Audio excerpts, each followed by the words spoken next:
Hey Lobo, what's happening? Hey PJ, what's happening? Thank you for joining me. Thank you for joining me tonight. Well, where's my paper?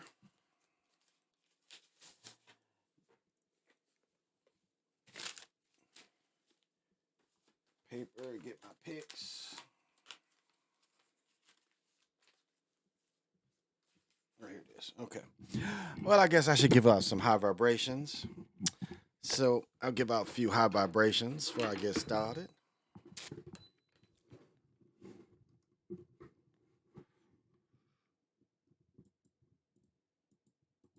All right, all right, all right, all right. That is better.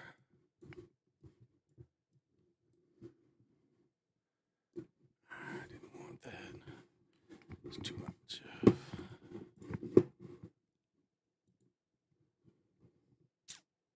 All right. I can deal with this. All right. All right. Let me give y'all some high vibrations before I get started.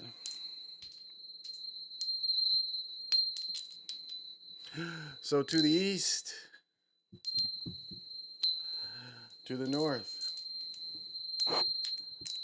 to the west, to the south, up, down, and to the center.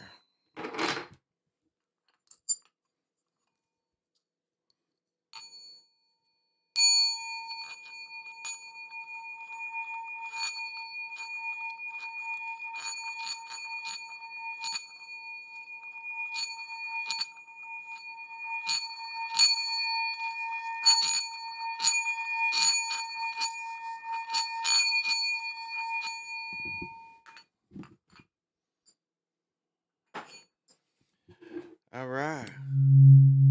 Let you have a perfect fifth.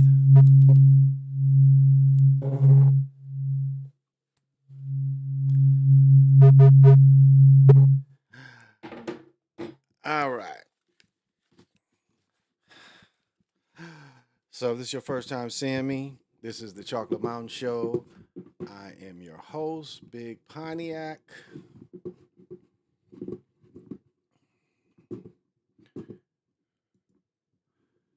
And welcome everybody this evening. So first things first is the basketball. So we have Miami in the Final Four. Miami made it. UConn made it. And then we have San Diego State made it. And they play Florida Atlantic. Or no, I think it's, yeah. So we're going to have Florida Atlantic playing San Diego State, and we have UConn playing Miami. And if history tells us anything, it looks like this is set up for UConn to win. This is set up for a weak UConn team to win. Not necessarily all the way weak, but that's what it appears like. It appears like they want UConn to win it. That has to be the favorite going in. UConn has to be the favorite. Hey Lorenzo, thank you for joining. Here we go. Hmm. Oh, huh. Where am I at? Right here. Okay. There we go. All right. LeBron's hurt again. Wow. That's no. This is the weirdest Final Four. Yeah, I'll say it. There, it reminds me of that year Jacksonville with Sidney Wicks in them, where they put the weakest team in there to play that UCLA team, and it was like Artis Gilmore got outplayed by Sidney Wicks and Curtis Rowe. That's kind of what it reminds me of, that one. Right after Bill Walton left, they had Sidney Wicks and Curtis Rowe. And yeah, that's what it reminds me of. So to me, that's what it looks like. It looks like with these teams in there, it looks like a lock for UConn. Now, we could be wrong. Um, what's up, brother? Did you see the live that Sly had with Obsidian and Just Pearly? Yeah. Yeah, I think UConn is gonna win it all. Yeah, I'm still sticking with UConn. That's what I think. I think UConn is gonna win it all. This is all I'm gonna say about the slide thing. Again, I don't get caught up in what other people say and what other people do, but what the white girl said wasn't no different than what Dane Calloway been saying for years. The slavery wasn't the Uncle Tom stuff. No, I don't see none of them, getting on Dane or defending her or whatever, but that's what she said. She said the same thing that Dane Calloway been saying for years. This idea of slavery ain't what it says it was. It ain't Uncle Tom's Cabin. It was commerce, it was business most of the time. I just did a study on the slavery in New England. And slavery for the first 100 and some years in New England, yes, the Europeans did kill a lot of people, but on the other hand, there was a lot of commerce and business, especially by, going into the Revolution and after Revolution. It wasn't this Horace Greeley kind of slavery. So that's all I have to say about that. It's like, that's when I heard it, and I give Sly support when he's on, but when I heard it, that's the same thing. That's exactly what I thought. I was like, she ain't said shit different than what Dame been saying. So I don't know. That's all I got to say about that. Is I don't care about that kind of stuff. I guess that's for younger people to care about. That shit has no what she says as, it's like again, it goes back into what I say all the time. It's like, what does this shit mean to me?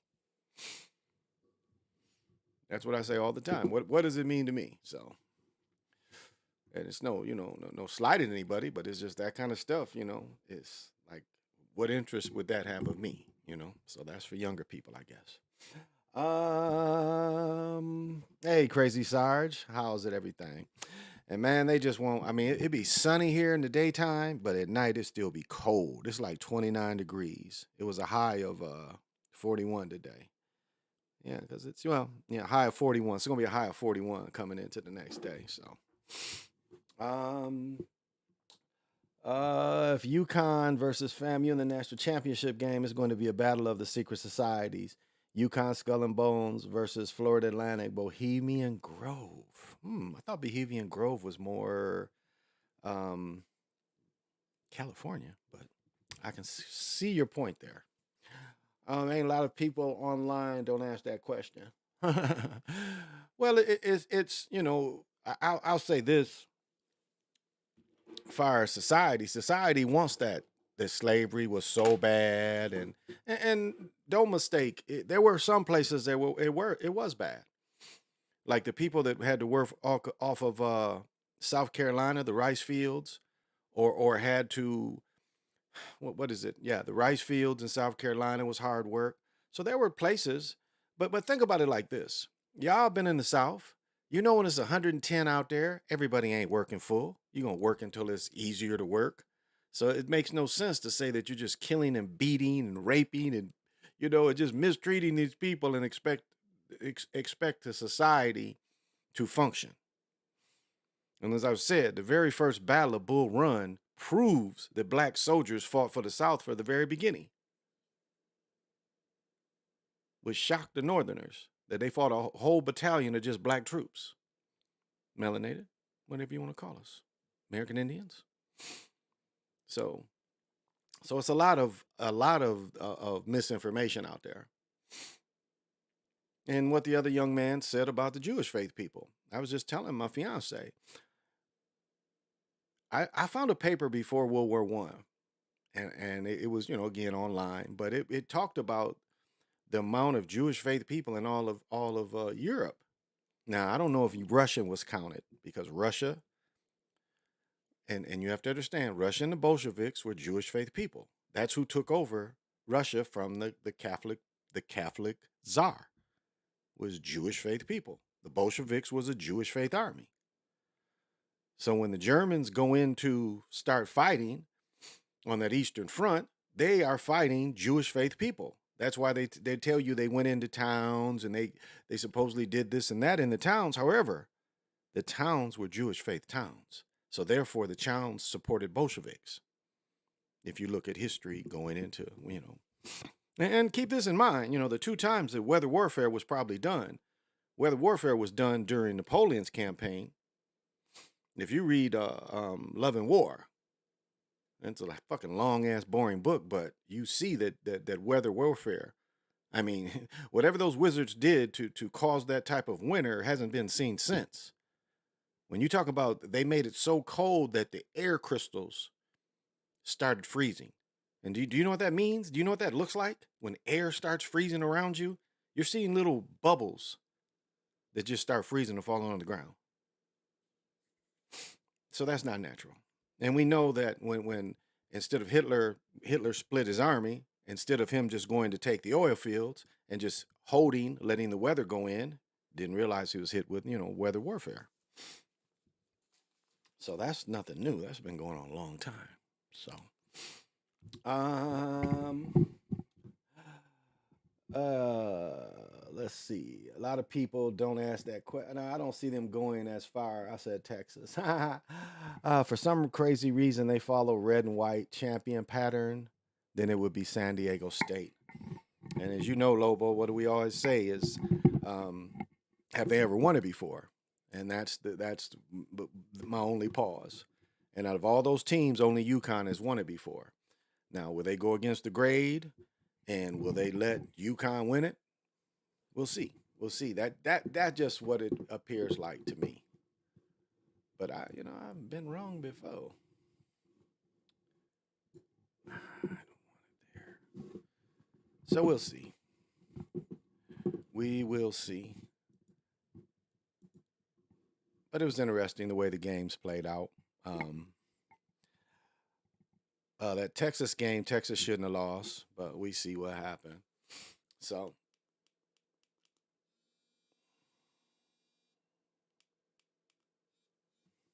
we'll see. Let's see. What does Lorenzo say? I don't look too much of what she said because slavery wasn't the whole time for us. The worst time for us was after slavery. Yeah. Your race lynchings, Jim Crow. Yes, exactly. And I've harped on that for years. Reconstruction was the worst time, or right after Reconstruction, because Reconstruction was where the poor. Reconstruction was where the poor Europeans were put in charge. They were truly put as a buffer class. They weren't part of the white tribes. They were just part of the whites, and this is when they became in charge. This is when the corporation became in charge. American Corporation, 1899, something like that. The start of the American Corporation. And part of and what you have to look at too is the finance that financed the South taking over. When Harrison was elected and they pulled out the troops, and the troops really wasn't the problem. The problem was who armed the Southerners.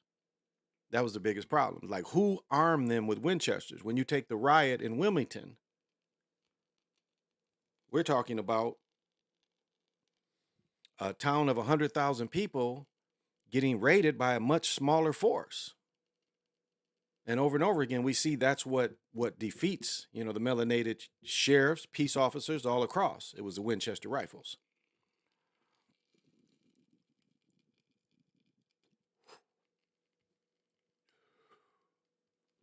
So,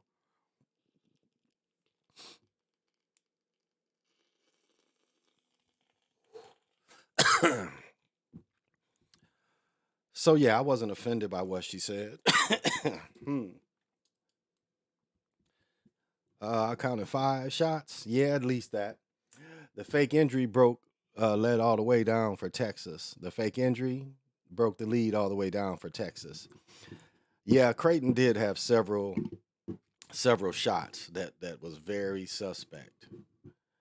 Very suspect.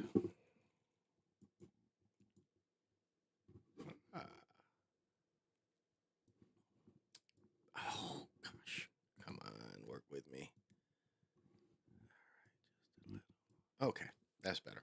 Yeah, I saw a few. The upcoming corporation arm the poor. Yeah, arm the poor white Southerners. Exactly, and the part that's overlooked is the White League. The White League is overlooked too because the White League was the ones that put in the court cases.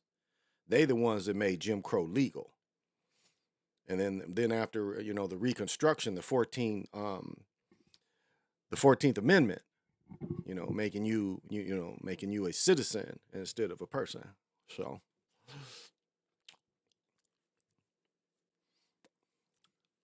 yeah. But it was a lot of shots manipulated. We see who they were highlighting, like Texas was untouchable, and then all of a sudden Texas had a 13-point lead and Texas had a 10-point. And you can see when the run is coming, and then the calls are different. And so that's what kind of cracks me up. No comprendo. NCAA champions opinion. Yeah, I think they're gonna give this to UConn.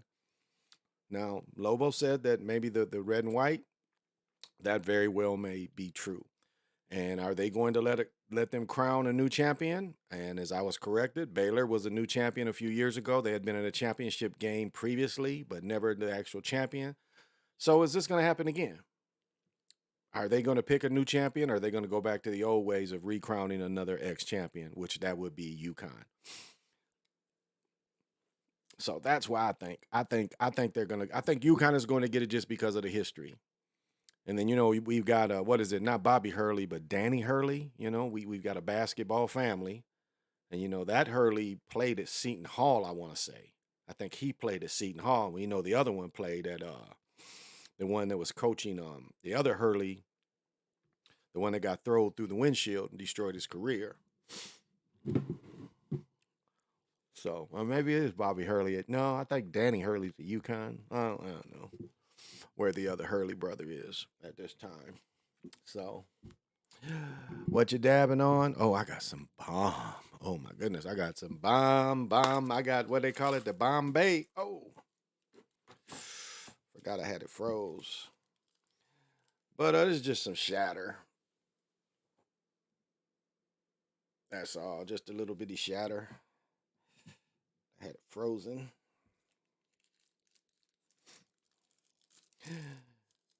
Because this hits a little bit different than the edibles hit. The edibles is to keep this buzz going when you go out because you can't smoke. But yeah, the biggest issue of misinformation is the fact that the stories so looks and sound like a load of cow, then you know it is. Yeah, exactly. I mean, that's why, they push this thing so hard. It's like, God, somebody was doing a thing, like no one really came down on Jesse Jackson for what he did and his campaign of African American, because he was on every show saying African American, like every show. You know how someone did a talking heads when they said, this is the new normal, and then, all the national shows. Well, that's what we saw. Jesse Jackson was on everything, going everywhere, talking about. Oh, there we go. Talking about African American. We don't want to be black anymore. We want to be African American. Knowing that really, the taking away the name of Negro took you away from the land. Black there's no nationality of black. So I don't know. Smoke. Oh, you smoking some pineapple? Okay.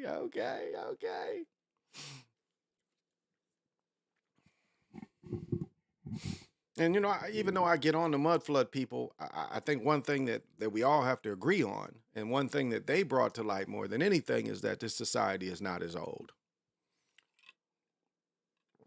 This society might not even go past our grandparents, our great grandparents, in some instances. Now, I'll say this there are family histories that we can go back to. There's no doubt about that. But on this reality, it really makes us question. It really makes us question how far and how old this reality really is. And it would have been easier because, like think about America being just all natural and woodsy like it once was. I mean, that's foreign to us. So therefore, more than likely, it didn't even exist, even though historically it should have existed. But in our frame of reference, it didn't. That kind of thing doesn't exist. So therefore, when we talk about the buildings and we talk about a possibility of another civilization building some of this stuff, well, that would go more into saying this stuff ain't that old. Um, hey, thank you, Voorhees. Thank you for joining. I appreciate it. Hado. Yeah. Yala Hado. Yala Hado. Oh, thank you. So that's just something to ponder. That's just something to ponder on how when you look at things, and it's like even though things are fake, they're fake and real at the same time. So there's still things that you have to that you still have to you still have to respect what they call gravity, because you know if you go in front of a truck, the truck is going to smash you into 1,000 pieces. We all know that. But there are other times, as I was saying, I'm driving and the car just disappears and I'm just moving fast through space time. And how do you explain that? Some people say, well, you was high. No, I've had other experiences where all this stuff just disappears too. So you can't say in that one instance, I was able to see the houses disappear, but I couldn't see the car disappear. So it's the same thing. You can hit a certain vibration, you can see through this. And one reason why I say, and I'll say this, there's something behind this reality that is still sky blue. Because when I break through, and I mean really break through, you see the bluest blue. And this is in the dark. This is through meditation. This is in the dark. Whenever what colors, whatever you're tied to, and you break through, there's another blue reality that's behind all this that you can only get through in the dark. So that makes you wonder, what is this thing if that's there? So just something to think about. I'm glad I mentioned that because I don't think society is old as it's made out to be. What by I don't believe in the BC and times. Yes, that seems nonsensical. Even the Darwin thing. The Darwin thing only came because when Napoleon and them went up into Kemet, they found all that stuff. Now this is one thing that the Arabs hate that story. The Arabs hate that story because the Arabs that after Napoleon finally got defeated and was really only got that area because Napoleon and them got defeated. If you understand history, it was the Arabs that conquered that area, and they didn't give a fuck about that stuff in the desert. It wasn't until that stuff made money, and Europeans made that stuff be worth something. It even makes you wonder, like, Tut, was that really real? Because it became a tourist attraction for that area, for the Arabs. And what's funny is think about how, and this is no, well, I guess it is in a way, but it's curious. It's very curious that we, as melanated people in America, we want to imitate Asians, Arabs, want to wear their clothes. Now, how does that make any sense?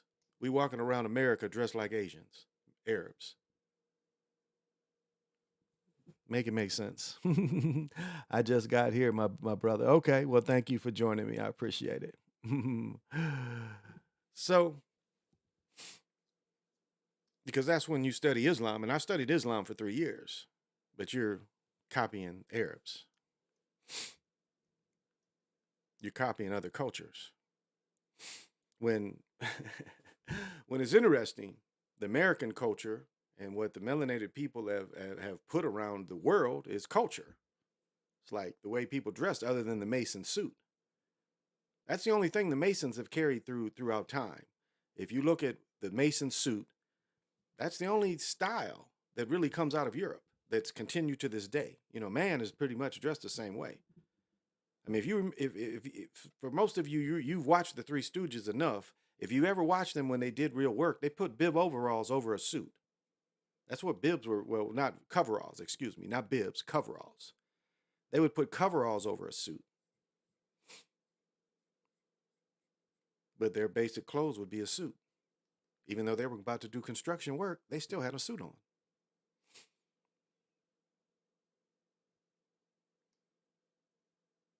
I mean, remember how culture was done. Even high schools. It wasn't until the 80s that high schools really started saying, hey, if we sell our stuff, we probably can make some money. Because before then, they didn't want people. They didn't want the stuff out there. They really, God, how can I even I mean, I know it doesn't make any business sense, but the high schools really were strict about people wearing their stuff. You can see the occasional T-shirt, of course, your leather jacket, your letterman's jacket, But for the most part, schools weren't that big in selling T-shirts and sweatshirts and stuff. The only way a lot of people was getting this stuff was stealing this stuff. So just shows you the different ways things were looked at. They thought it made the product more valuable if you didn't release it. That's how the schools took idea, instead of understanding that this is, you want them to love the product. Can't get jiggy with that. So these are just some things to consider, y'all. That's all. I mean, there's so much going on in the world that we don't really have time to worry about other things that don't involve us. We have to work on us. And that's why I come here every day and put that word out, is you have to work on us. And you have to think of, as you hear these stories, what does it mean to me? Because that's the thing that Facebook is good about, is drawing you into the fake. Because every time you search something, they're getting information on you. Like, there's information that we give away we don't even know is worth something. Like, your ideas are worth a lot of things. The things you search, the things you think about, the things you try to put together, we give them so much free information that is valuable that we give away, because information now is valuable.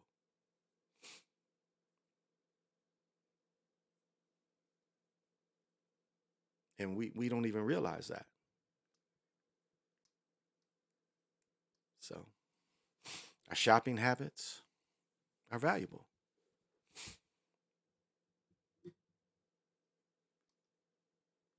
So once again, should these dislikes for Luka, that they told him up the 16th time, they teed him up the 16th time.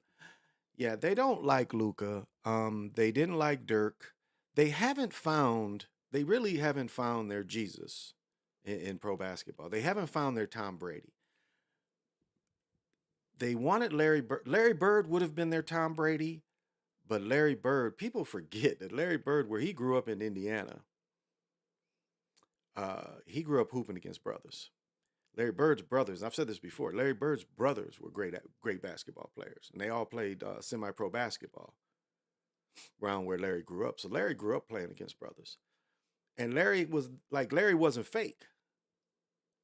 So Larry wasn't really fake enough to them to make money off of, because he didn't care. Larry's like, I'm your great white hype. I'm gonna shoot these jokers out. I'm gonna shoot all these brothers down. Give me a couple titles and leave me the fuck alone. That was Larry thing. Or they tried it with the tennis shoes. Larry didn't get the big Nike offer that Jordan got and that Magic got. Larry got a cheaper offer because he signed. Larry went in. Well, him and Magic went in the same time because of graduation and Larry transferring. But Larry was drafted the year before. Celtics still had their rights. I don't know who they traded away, but the Celtics still had their rights to Larry. And I said, one of the stupidest stay in college choices ever was Ralph Sampson. Because if you guys remember, and I think it was the 82 draft, the Lakers drafted Ralph Sampson. Ralph had a chance to go play with Magic, and it would probably, lengthen his career. But I don't know if he was told not to go. I don't know, but he decided to stay in college. And look at his career. 1 or 2 good seasons. Do 7'4", they could do it all. Dribble, handle the ball. But you look at his game, you can see where his game never, you can see where it did not seem like he put enough work into his body and to his game.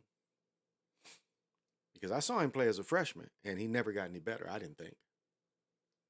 I didn't think he got any better in college. He had Rick Carlisle, Jeff Lamp. Jeff Lamp thought he was the man. It wasn't Ralph that would take the light shot. What lost him in the Final Four was Jeff Lamp's shot. Hey, Jeff Lamp wasn't thinking about giving the ball to Ralph Sampson. Jeff Lamp felt he was the man. He took the final shot that lost them the game in the Final Four.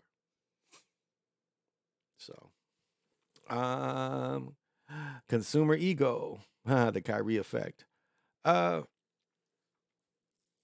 gosh, what is? Let me see if I can find some of my notes that.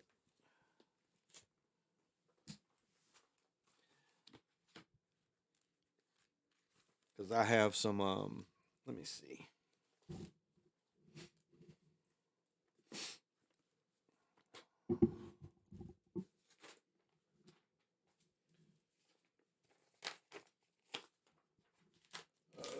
See which one of these books it was in.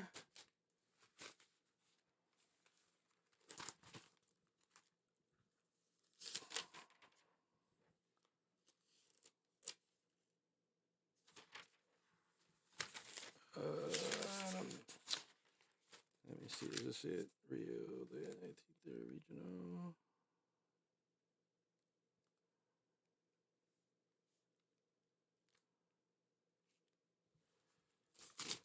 Oh, it might be in here. I see some notes. This is from January, February. I don't know. I've got so many books, and I didn't think it was in this one, but maybe it was. See where I put those notes.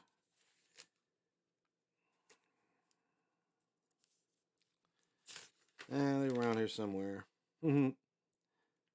Oh, yeah, this is it right here. This is a word right here. Behavior surplus. That's our value. Behavior surplus. This is how they make money off us. This is what's untapped and what we give away freely. Our behavior surplus. And these are the way we shop, our preferences, but this is under behavior surplus.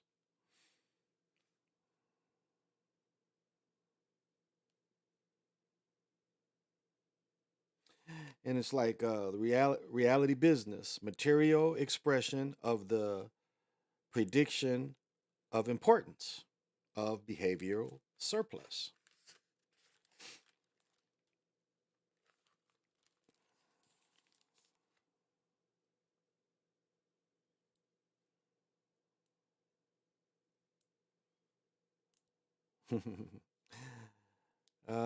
What is this? A declaration is a way of speaking on acting, and that uh, essentialism, facts out of the air, creating a new reality where there was nothing. So you're creating the declaration is you're trying to make up something that's basically out of nothing. Let's see. Yeah, that's the only thing that's pertinent to what I had to say. But behavior surplus is something we give away freely, and there's money in behavior surplus. So that's all. Ralph Sampson started Houston Rockets career injury curse. That very well could be true. One bit by the Gobi of Florida, nicknamed the Owls. Oh, what you meant was the Owls. Oh, I see. And I want to say that I forgot to say this. Do you guys know that the University of Miami was a CIA college for the most part? I don't know if most people know that. It was a CIA college. And as you guys know, what I love to say is you can look this up. That's what Miami used to be. Matter of fact, if you do any studying about the Bay of Pigs and you do any studying about Kennedy, the University of Miami comes up a lot in those studies where they were bringing in these Cuban nationals and they were putting them up through Miami, University of Miami, something like that. And that's, so don't be surprised. I mean, I would be surprised, but remember, Miami did win it in football, and I wonder if we need to cross-reference that. Have they won any championships in football or basketball? Because I bet if we looked at Baylor football, Baylor won um, a national football championship in the past, and I guess we haven't cross-referenced that. And I don't know if I've never cross-referenced that, and I just thought about that. So is that what we're looking at? So, and we know the University of Miami won it when Irving and then Benny Kosar was there.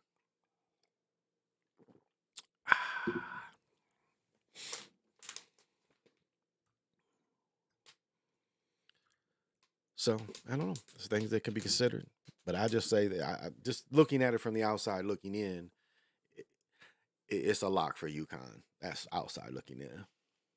Miami Vice TV show. Yeah. Well, I mean, Miami is one town that you can look at, and the dope business built their downtown. If anybody been in Miami, like 79, 80, compared to what it looked like in 87, 88, all that dope money built up to Miami. If anybody remembers what Miami used to look like.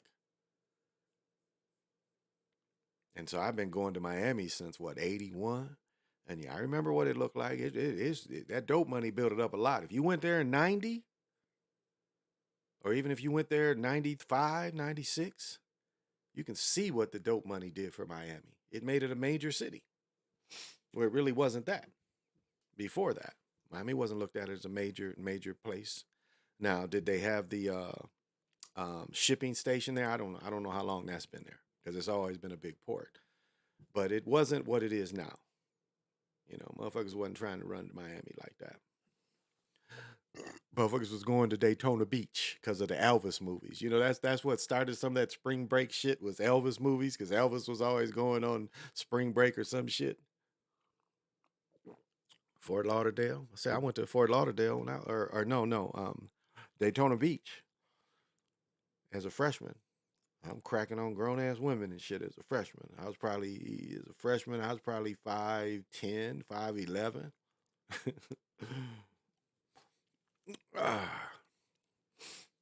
So Miami is a private school too. Yeah. But yeah, you can look that up. NBA narratives you like. NBA narratives I like. I don't know.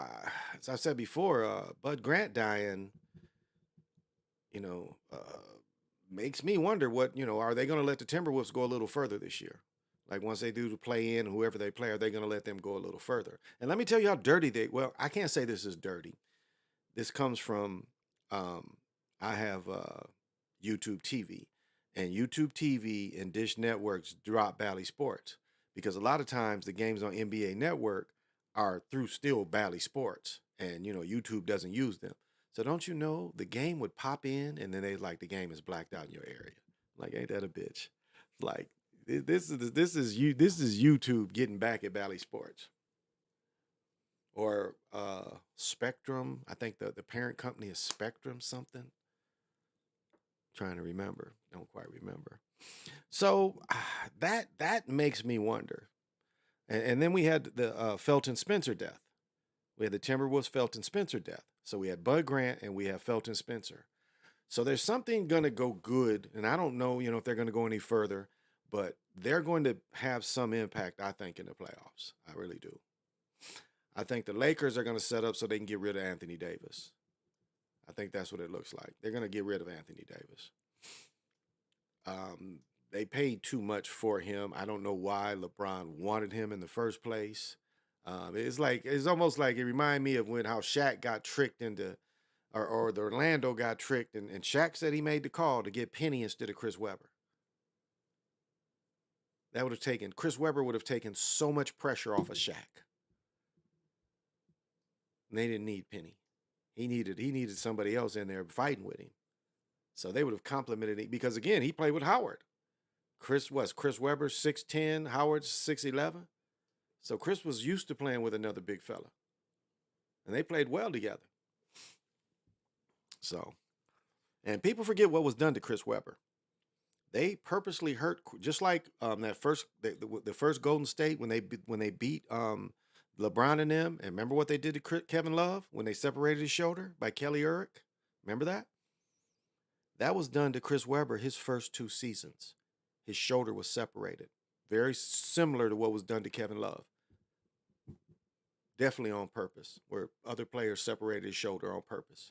First 2 seasons, look it up. His first 2 seasons, he had separated shoulders. So, and that year when Kevin Love first went down and they separated his shoulder, you couldn't tell me that wasn't on purpose. And Kelly Oubre is still in the league, or not Kelly Oubre, but Olynyk maybe, something like that. Not the light skinned freckle faced guy, but the bigger 7-foot guy. Um, don't forget Willis Reed dying too, but I would go possibly for NBA Finals run, but no NBA title. Yeah. We got Spectrum there. Okay, you got Spectrum. Yeah, that's the parent company. I think Spectrum is the parent company that owns it all. Um, I forget, but they've already Bally Sports has already declared bankruptcy. I thought I read somewhere that they were bought already. Someone bailing them out because they owe Major League Baseball. Like, baseball season starts this coming week. Baseball starts this week. And so right now, unless they get bought and the new company pays $5 billion to Major League, Major League's going to do a lot of streaming because Bally claims a lot of these games, but um, we'll see. Yeah, Kelly Ulrich shit. Yeah, Kelly Ulrich. Yeah, him. Now, could it be? I've said this the other night. Somebody asked me about the Knicks. The Knicks don't need to win. As I've said before, the Knicks, I think, is the most valuable franchise in all the sports in the world. So they don't need to win. However, it's better for the NBA with the Knicks are competitive. And could this be the year? And Willis Reed dying again, only at 80 years old. Only 80 years old. Now I don't know his history, his medical history, but the odds of this man dying we don't know. But we know that, and that's the thing that goes into complete ritual. Once you sign those contracts, they're going to tell you when you die. Not you just naturally dying. They don't allow that. Everything has to add up. And that's where Gematria gets it right. Everything adds up.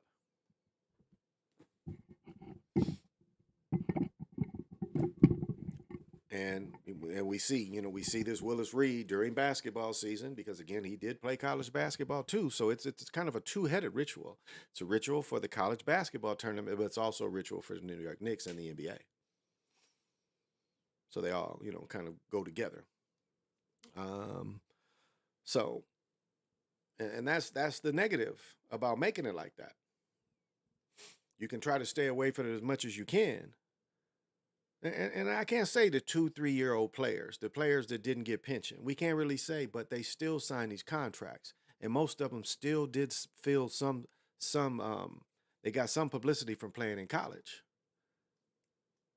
And so even though your NBA contract isn't that long, you got favoritism your whole life up until when you made it to the NBA. And so you did sign them contracts that kind of said the same thing. There's what time and place.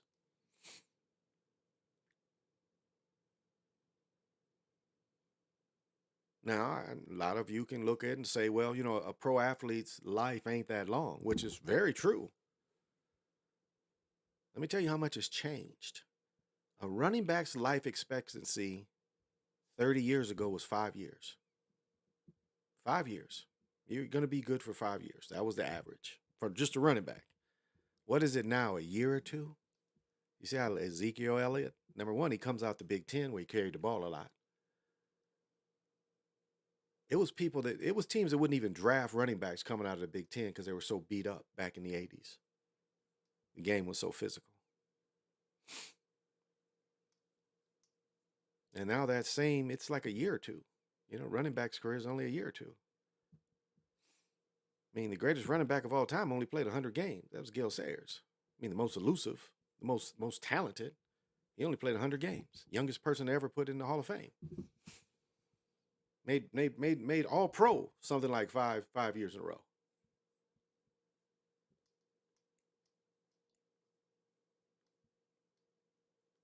So, in the lockout for Grambling State, that's where Willis went. Yep, Grambling State. For what? The NIT, or them winning something else? I've never played Grambling.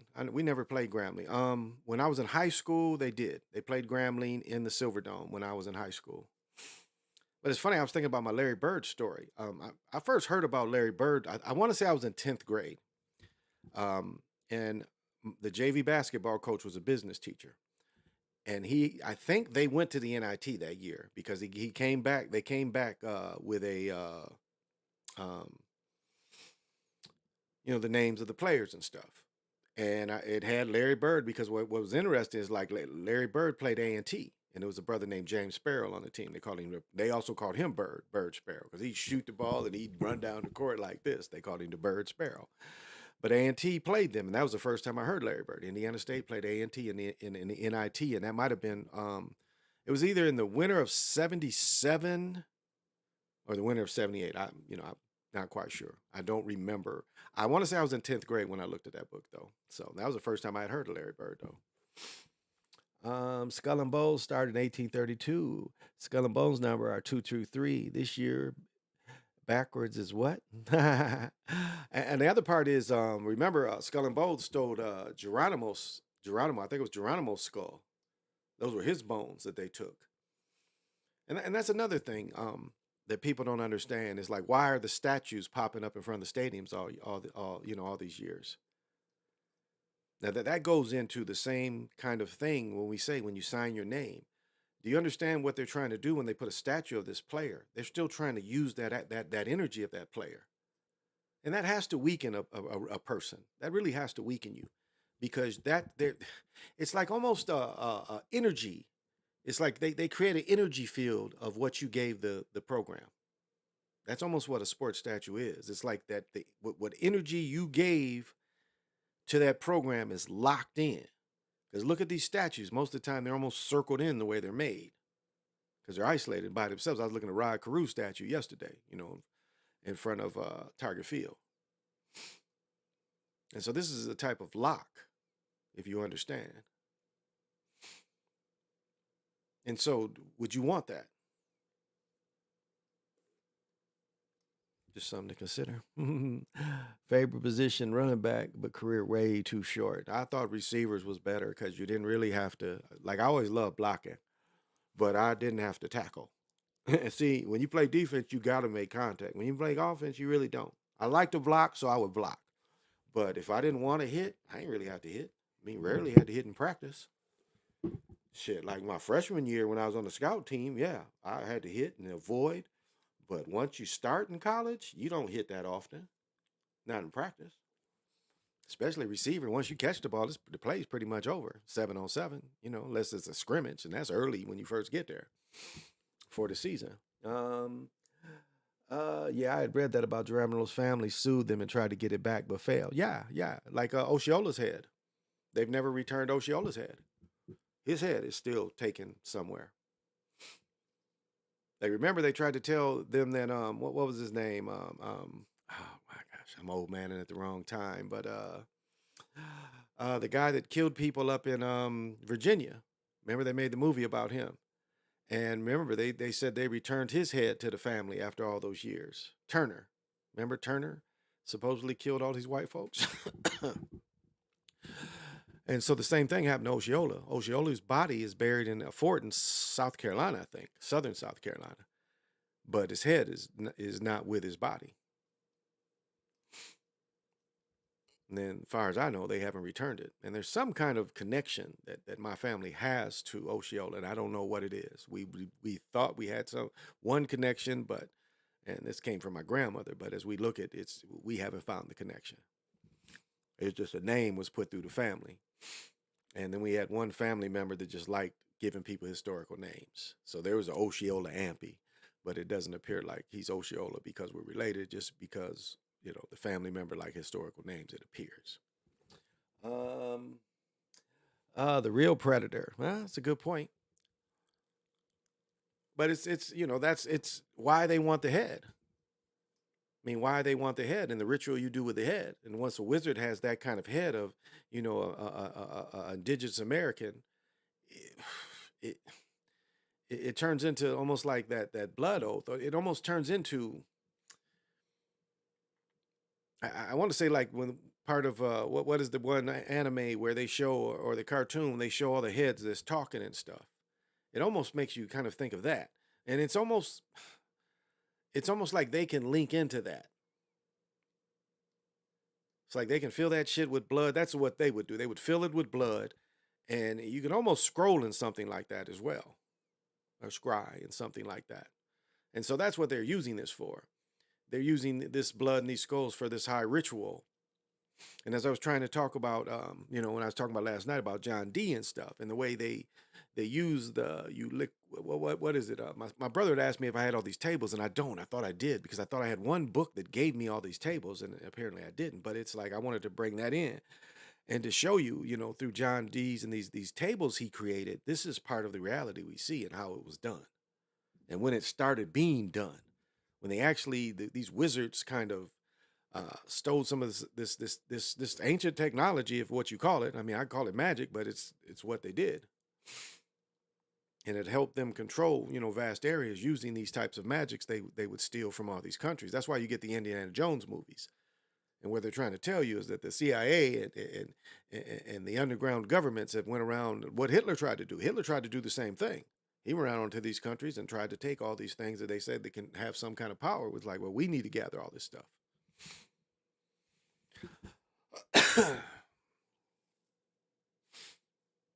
Man, see if you can see this shirt. That's one of my favorite shirts. I've had this shirt forever. I hate I didn't buy the pants. They had the jeans that had this on the pocket. And I didn't buy them. But this is one of my all-time favorite shirts. Kuza, I think it's a Kuza copy. Thought if there was ever a tattoo, I would have this tattooed. This is kind of cool. See, she's bound. Kind of cool.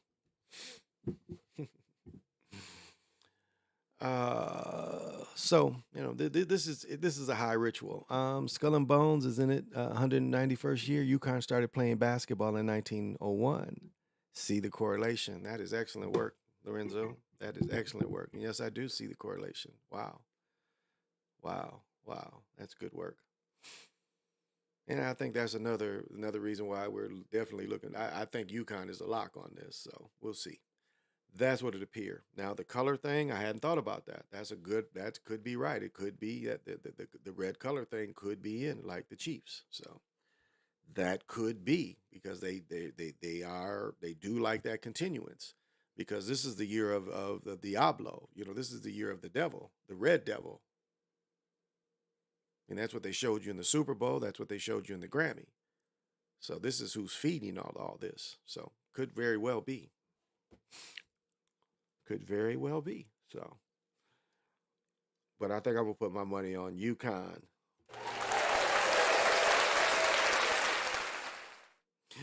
We'll see if it pays out or not, or if I'm watching a game like this.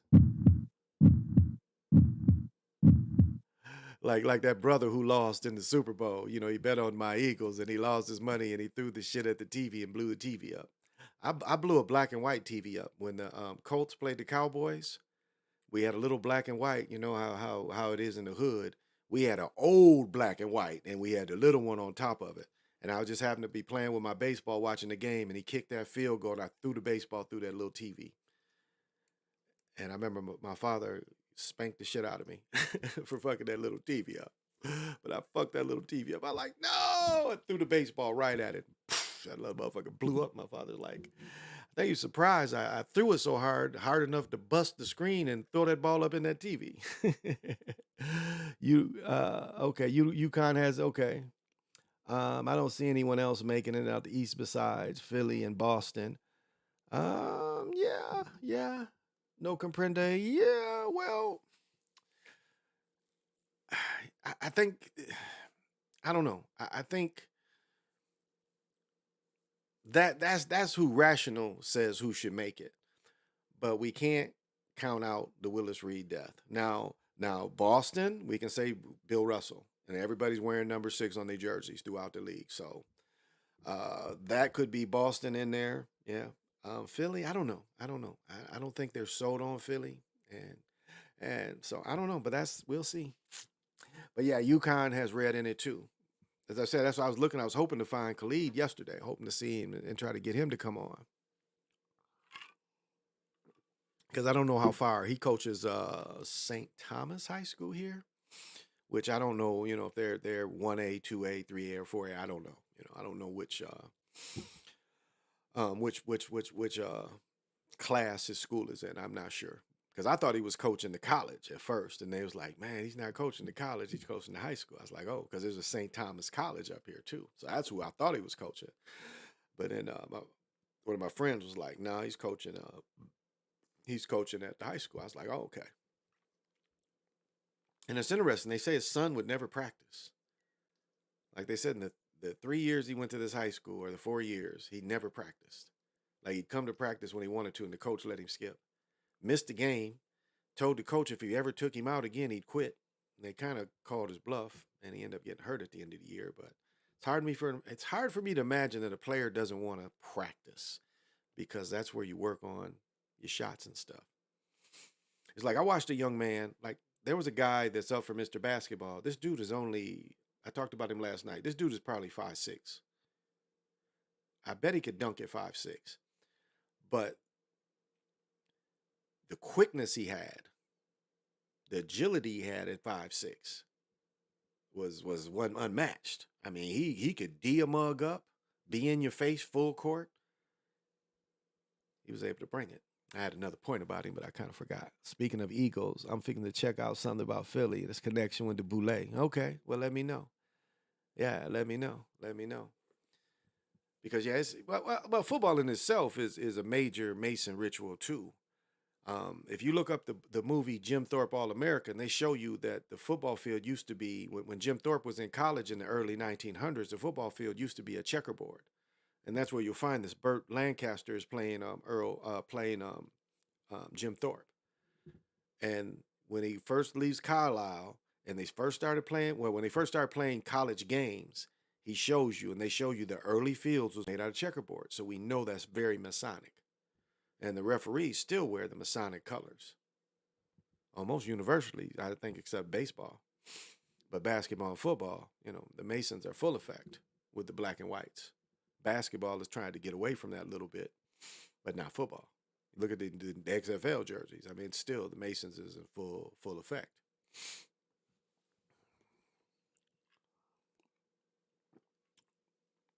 So, football is very Masonic in this way.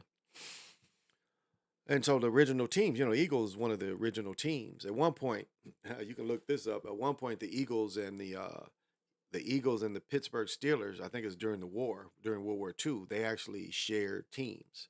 So there was one season where they're both teams were about to fold, and the only way they could survive was putting the teams together. So you can look that up. It's in the book, The First 50 Years of the NFL. What do you think about Aaron Rodgers and how far will the Jets go? I feel like it's bait. Yeah, yeah. I mean, what? Okay, so Aaron Rodgers goes to the Jets the same way that Brett Favre went to the Jets, and we know that that was just because the contract said, or when Brett Favre got traded, he couldn't go that first year to a team in the West, or the Central, excuse me. And so that second year, Brett Favre went to the Vikings, and if it wasn't for dirty football play and him being hurt on purpose, the Vikings should have went to the Super Bowl that year. They by far had the best team, and the NFL allowed the Saints to break Brett Favre's ankle.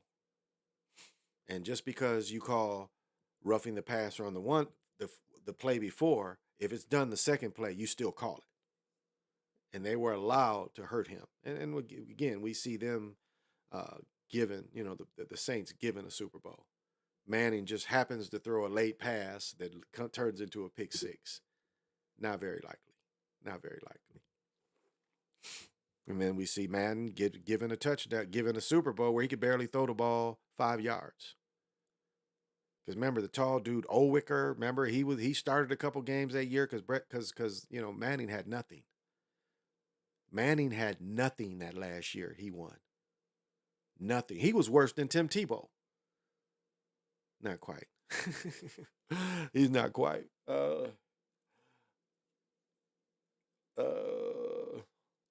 Oh, that tattoo he got. I don't know. I didn't see it. I didn't see it. But that just it seems like that what they're going to do is that he's going to sign 1 year with them, and then he's going to turn around and he's going to go to somewhere else where they're going to let him, get close. So,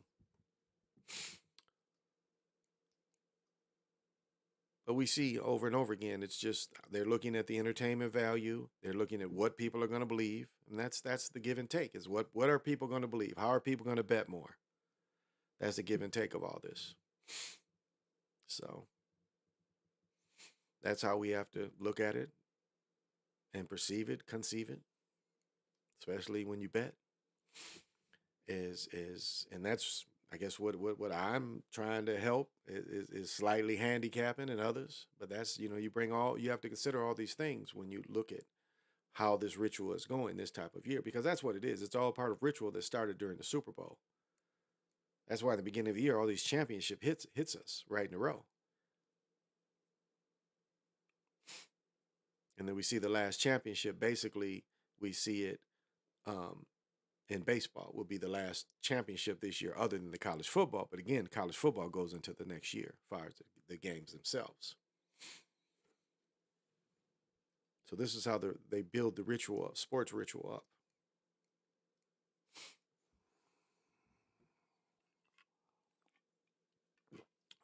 And this is where we go in and try to decipher it. Oh, did you guys see what was it? Let me see. What game was that? Where is this?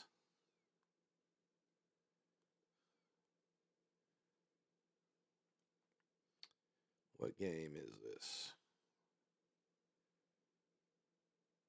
Oh yeah, the San Diego State game, Creighton game, the last shot where they pushed the dude. Did you guys see that on purpose? Where they fouled the guy on purpose on that San Diego State shot? Where they did two plays on that San Diego State Creighton game. They did two plays that were on purpose. At the other end, they remember San Diego State had the ball. The guy threw it to the defender. Remember, he threw it over his offensive player's hand, and he threw it right to the Creighton player where he got a layup. That play was done on purpose. But that last play was definitely done on purpose where he fouled the guy. He pushed him. It's like, you don't even want to risk that. If he gets the shot off, he gets the shot off. But he pushed him so hard, that's why the shot ended up short. But that shot, he definitely fouled on purpose. So that's something to consider. The Boule started in 1904 in Philadelphia. It was fashioned after the Skull and Bones. The Black Skull and Bones. Yeah. Well, I mean, the Boule kind of had the idea of the difference between what's his name, the dude. It's Booker T. Washington who said get education. It was the other dude that was part of the the New Niagara Project, Du Bois. Du Bois, and it was the argument. Is it education versus being an intellectual? And Booker T. Washington was like, you got to get your education. And Du Bois was the one that was saying, intellectually, we should be intellectuals, invent stuff, and make stuff, business people, which went into being farmers. So,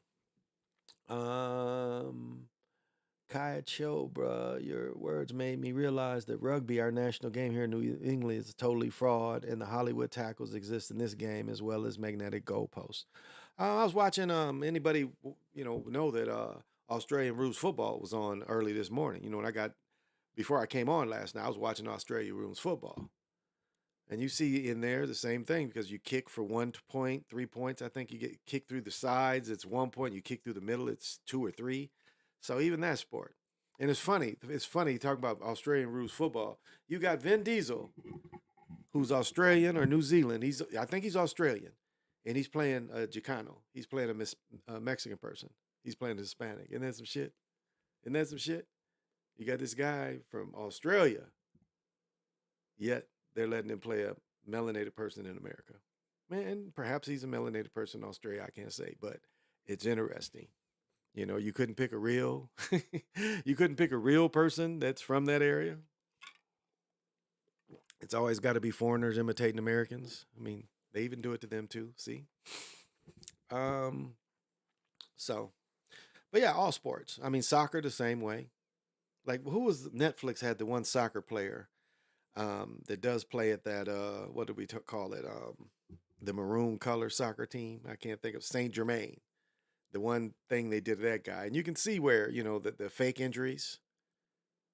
Soccer's good for a person not even touching them, and they act like they've been their necks broke. So if there's fake injuries, we know this whole sport is fake.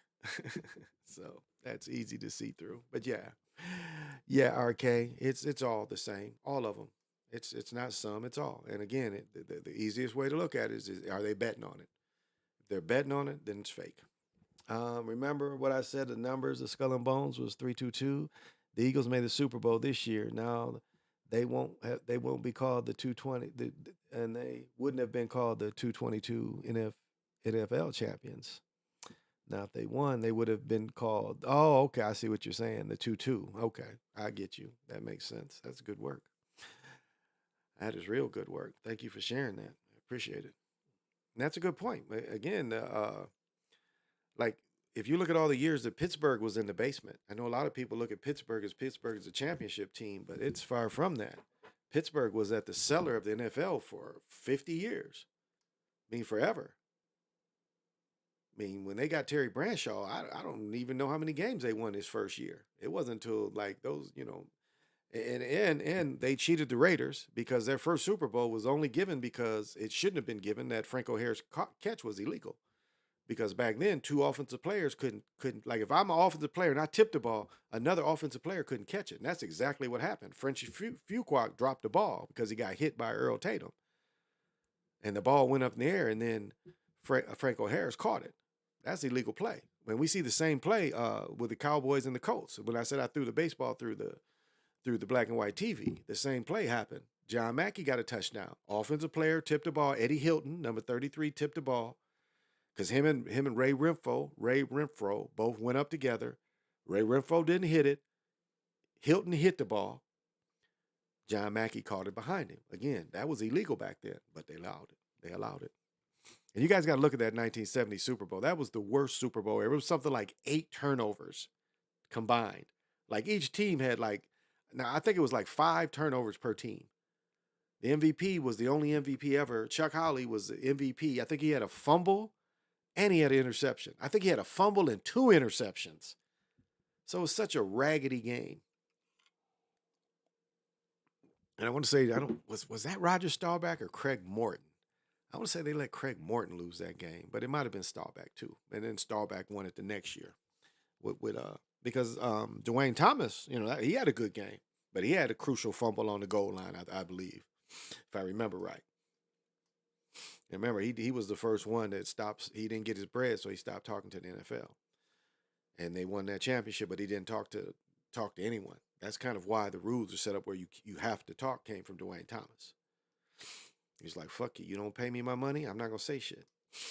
And then they won a Super Bowl. And then you didn't really hear from him. Here, they end up trading him. And then after trading him again, taking that fame, he had a lot to say after that fame was taken away from him. Smiling and couldn't wait to get in front of the camera. It's like, oh, they can take this away from me. Yeah. And bury you. They used to trade, you can trade a person to Canada. Did you guys know that? You guys ever come across that? Study sports? It's like the first, Pittsburgh Steeler was one of the first, what was this guy? It was a quarterback drafted by Pittsburgh. And he told Pittsburgh he didn't really want to play with them because he wanted to play quarterback. And they traded him to a team in Canada. Read the book North Dallas 40. They talk about how, they can bury players by sending them to Canada or sending them to the bad teams. And so there were allowed bad teams for a long time.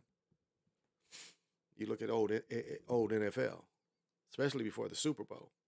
I mean, when there was only 12 teams, there were bad teams, a lot of bad teams. So, Super Bowl 5, also the Blunder Bowl between Baltimore versus Dallas. Yeah. 76ers win, they would be called the 22-23 champions. Oh, that's a good point. That is a good point. That might add up. Now that might add up. 2023 champions. That might add up. That might add up for them. And they've won it before. So very, very well could be. But yeah, that was a bad Super Bowl. But again, I used to have a Cowboys helmet. My teams I've said before were the Raiders and the Eagles. My AFL team was the Raiders. My NFL team was the Eagles. But I always bought, other stuff, and I bought a Cowboys helmet when I think I was in 5th, 6th grade. Well, no, my first helmet in 4th grade was New York Giants. I bought a New York Giants helmet. It had this kind of face mask, the small cage like. And yeah, it was the New York Giants. And it didn't have, I remember, I think I got the helmet for $5 because it was missing, it was just foam rubber. I think I have some foam. It was foam rubber. That's the pads inside the helmet. My first helmet had foam rubber. Well, actually, my first helmet when I was little was a Wilson suspension helmet. And I don't know if you guys know what a suspension helmet is. It's like it had little. It was like straps. A suspension helmet was like had straps inside, and so your head kind of fit inside these straps, and the plastic shell moved a little bit, and that's what was called old suspension helmet. But that was my first helmet. Um, 70, 75, the year the Illuminati was established. Yeah, that's a lot of this link here as well. And you know, the Illuminati was Jewish faith folks. What is his name? Wiseman, Jewish faith people. So that's what they like to do is play every side. They like to play every side, have their hand in it. That's why, you know, when all the rappers starts talking about Illuminati, it was like, you know, you can see the agenda there. Nobody was waking up as used to be, new information. It wasn't that.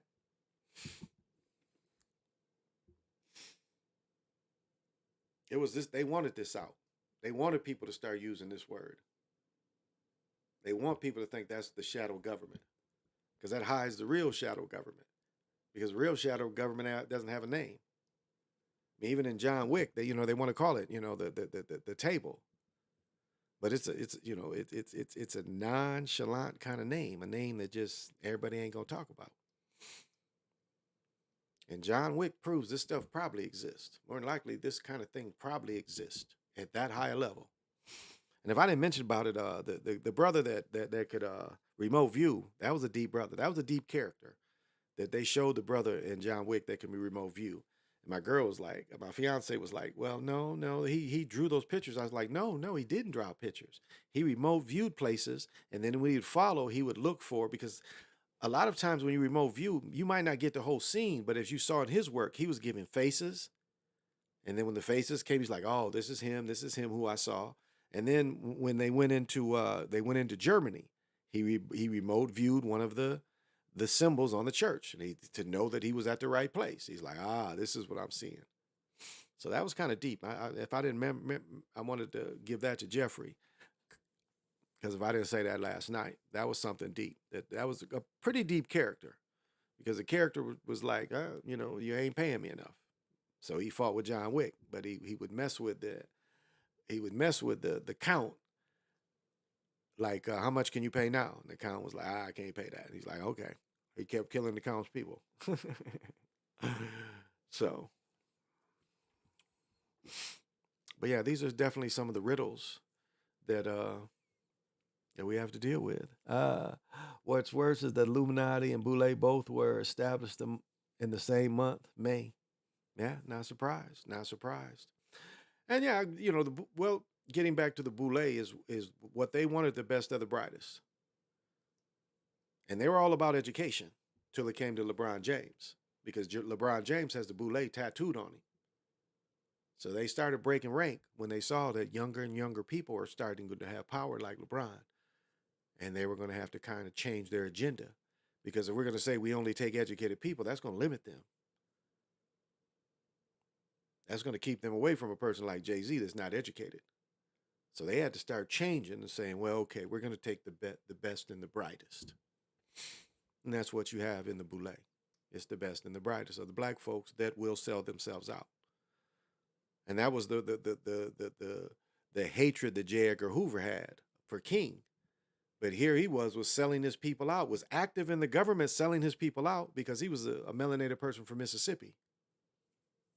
Again, you can look it up. His family's out there. You can find who his family is, who his daddy, his mom is, and he was a brother. But he passed, and they knew he passed. And that's one thing the mafia had on him, that he was gay and that he was passing. So that's why he didn't cooperate. That's why even when he got busted, he never said mafia, because he told what was here, Costa Nostra.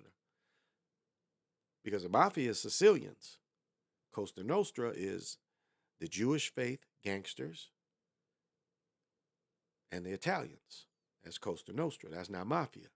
You have to be Sicilian, be from Sicily, to be in the mafia. So that's why, Hoover kind of told the truth. Because if you go to Chicago, people, they were called the Syndicate. They never, the Chicago gangsters, Capone and them would never call it. They never called it. You know, Momo Garcia. None of them ever called it the mafia. They called it the syndicate. That's what the Chicago gangsters called it. I'm glad I came across you because you gave me the real name, the Illuminati, because Illuminati, I know now the Jesuits is their real name. Yeah, well, of course. Jesuit is I broke that down. The Jesuits really, the Jesuits came about because what the Catholic Church was is you had a lot of warrior priests. And really what gave the Catholic Church power is that one thing that the Roman Church required for you to come be just in, I don't know if it's a cardinal or even a bishop, was you had to give up all your valuables and your property. And so as the people brought in the Catholic Church, that's how they gained so much land and money. And all these sacred artifacts that might have something, they've captured all that stuff. But that is when see what Isabella did to the Jewish faith people was good and bad, because it made them go into the Catholic Church. And that's, it took a year or two for all that screaming that Zach Hubbard did about the Jesuits to admit that them people was part of the Jesuits.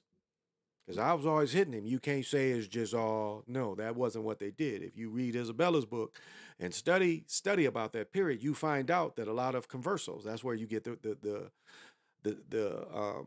conversos comes from a Jewish faith person that says, that's because that's all it took. Now, if you're looking at the rack or you saying you use a Catholic, what is the average person going to say? You're going to get tortured. And then there was a lot of people that, they weren't allowed to go in France. There were countries that rejected the people. So a lot of them were forced to stay. And that goes into, Columbus coming into America. And they needed a place to go. So if you look at a lot of people, matter of fact, the first European to to break ground was a Jewish faith person. His name is known. I'm sorry, I have to look up his name, but his name is known. But that was, they didn't want to say that. They wanted to say Italian was first. They'd better, instead of saying a Jewish faith person. And that's why you look at a lot of those early Spanish that came over here were a lot of Jewish faith people that were ran out of Spain. They found this was the area they could come. And I told a story where they made a guy, he had a large tract of South America, Mexico, and they found his daughter was still practicing the Jewish things, Jewish faith things. And they stripped him of all his power. Because again, they were just conversos that wanted to keep their power, but secretly still practiced their faith. And the Jesuits are nothing different than that. It's just a new name. But they've always been part of it. And they're, very much part of the Catholic Church. And if you look at what has happened to the Catholic Church, it makes you wonder. Because it seems like it's I don't know. You just look at the imagery and tell me that that's positive. You tell me that's for the people. You tell me you go up into the Vatican and you get a positive feeling out of being in that place.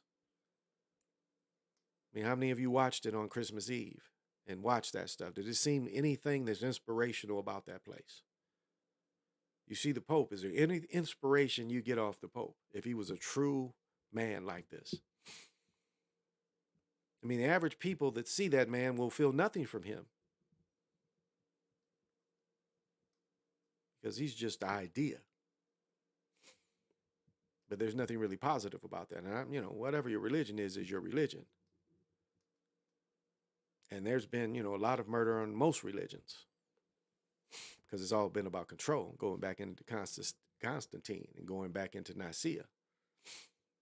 And if Jesus is created or not.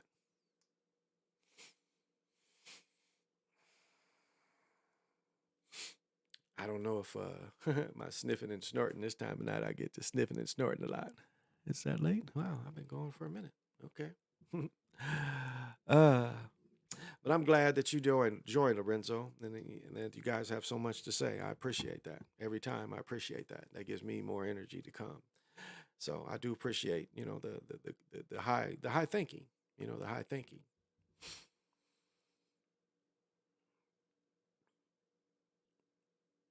And that's what I try to bring to the table is some high thoughts, high vibrations,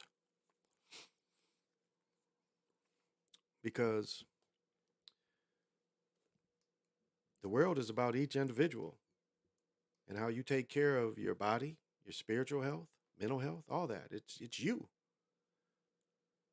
And I know as we that are parents, we're spread out so thin, and like the song goes, your heart doesn't stand a chance because once you have loved ones, you're spread thin, and you adjust to it. But it's really all about you, and it goes back to what I started talking about. It's like what is really real, because when you sit there, you're real with your thoughts, your consciousness. That's the only thing you can really say that's real. As I've said before, the only thing you can look at me and see is real is just this in this little tiny spot. What you ever can see, that's what's real to you about me.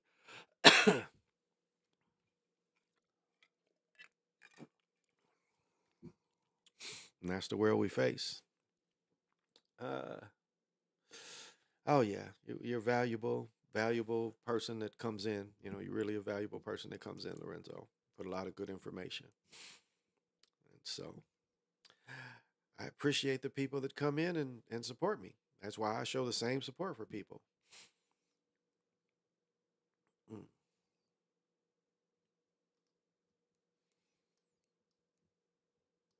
So I support a lot of people. I listen. If I'm doing something, I try to help. The analytics by just listening to them. Doesn't matter if I agree with them or not. I support people. So that's why LeBron got that. Yeah, yeah, yeah. They figured they had to start taking a different kind of people because again, one thing that the people should sue the government on and all the manufacturing businesses was the lie of college. All the businesses and all the colleges got together in the 1980s and said, we are going to stop taking people without these college educations. And then what did the government do? They started giving out these college loans. And it turned out it's one of the biggest scams that were done to the generations after me was these college loans. And it's a scam. And now most companies have to scale back and say, well, yeah, these jobs don't all need college educations because there's not a job out there that you don't have to be trained the way they do it. And as I mentioned before, my stepfather was not high school education. He had a couple years of college. General Motors put him through engineering school and made him an engineer. So do you see? They can train you, in which this should have been allowed, but it was all the businesses, and not all, but it was like the majority of business and our government pushed these college education. When we see it was just a money grab. It was just a money grab. But look how it was done. Taken away taken away to be an electrician, taken away to be a plumber, taken away to be an auto mechanic in the high schools. When I was in high school, you could do any of that. My best friend had a full ride to Adrian College before he got mentally sick. But he's already taken, classes to be an electrician.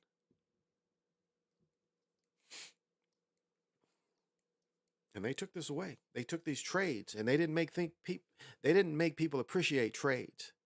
They took rappers like Jay-Z and all these rappers, and to make you, um, what was one of the first songs?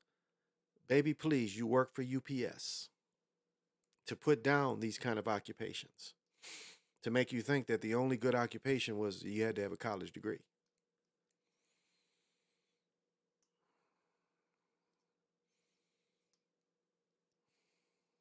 So these are considerations. You and Lobo have been opening my eyes. Oh yeah, Lobo's good. That's my man.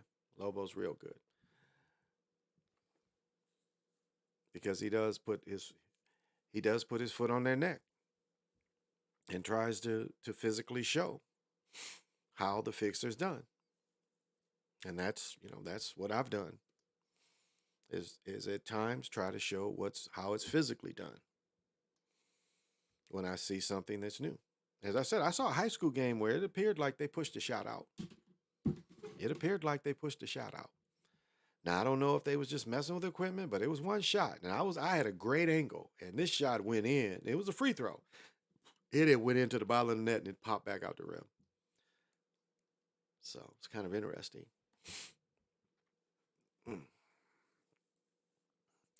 And next week everybody will get together. We're having a Final Four party here on Saturday, and then I'm gonna go to my best friend's house that Monday night because he does work and he has children. So we're gonna go to his house on Monday night and watch the championship game. That's the plan right now. We'll see. We'll see how it goes, but that's the plan right now. And I have to see because Mondays I take my daughter to Baton, so I have to see how close we can get everything.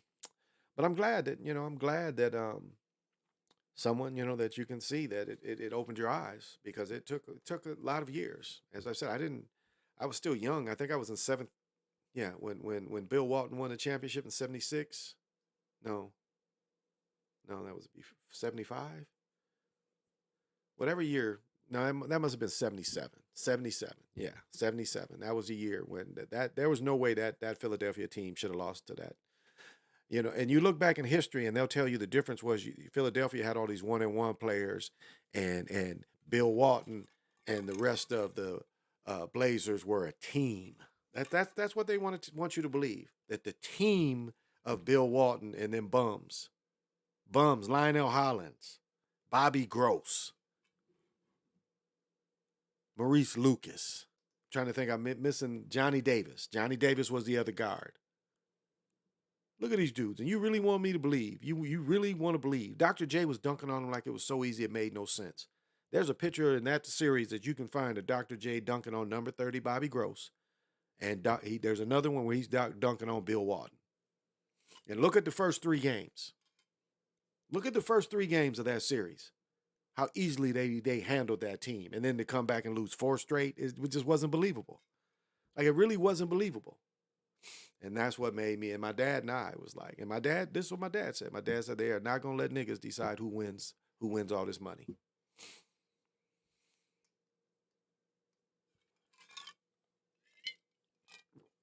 And that's another reason. That's a lot of power. And have they ever given that power up? I mean, look at how Michael Jordan's career was. Look at how physical the league was allowed. When he wasn't allowed to win, look how physical they were allowed to be with him.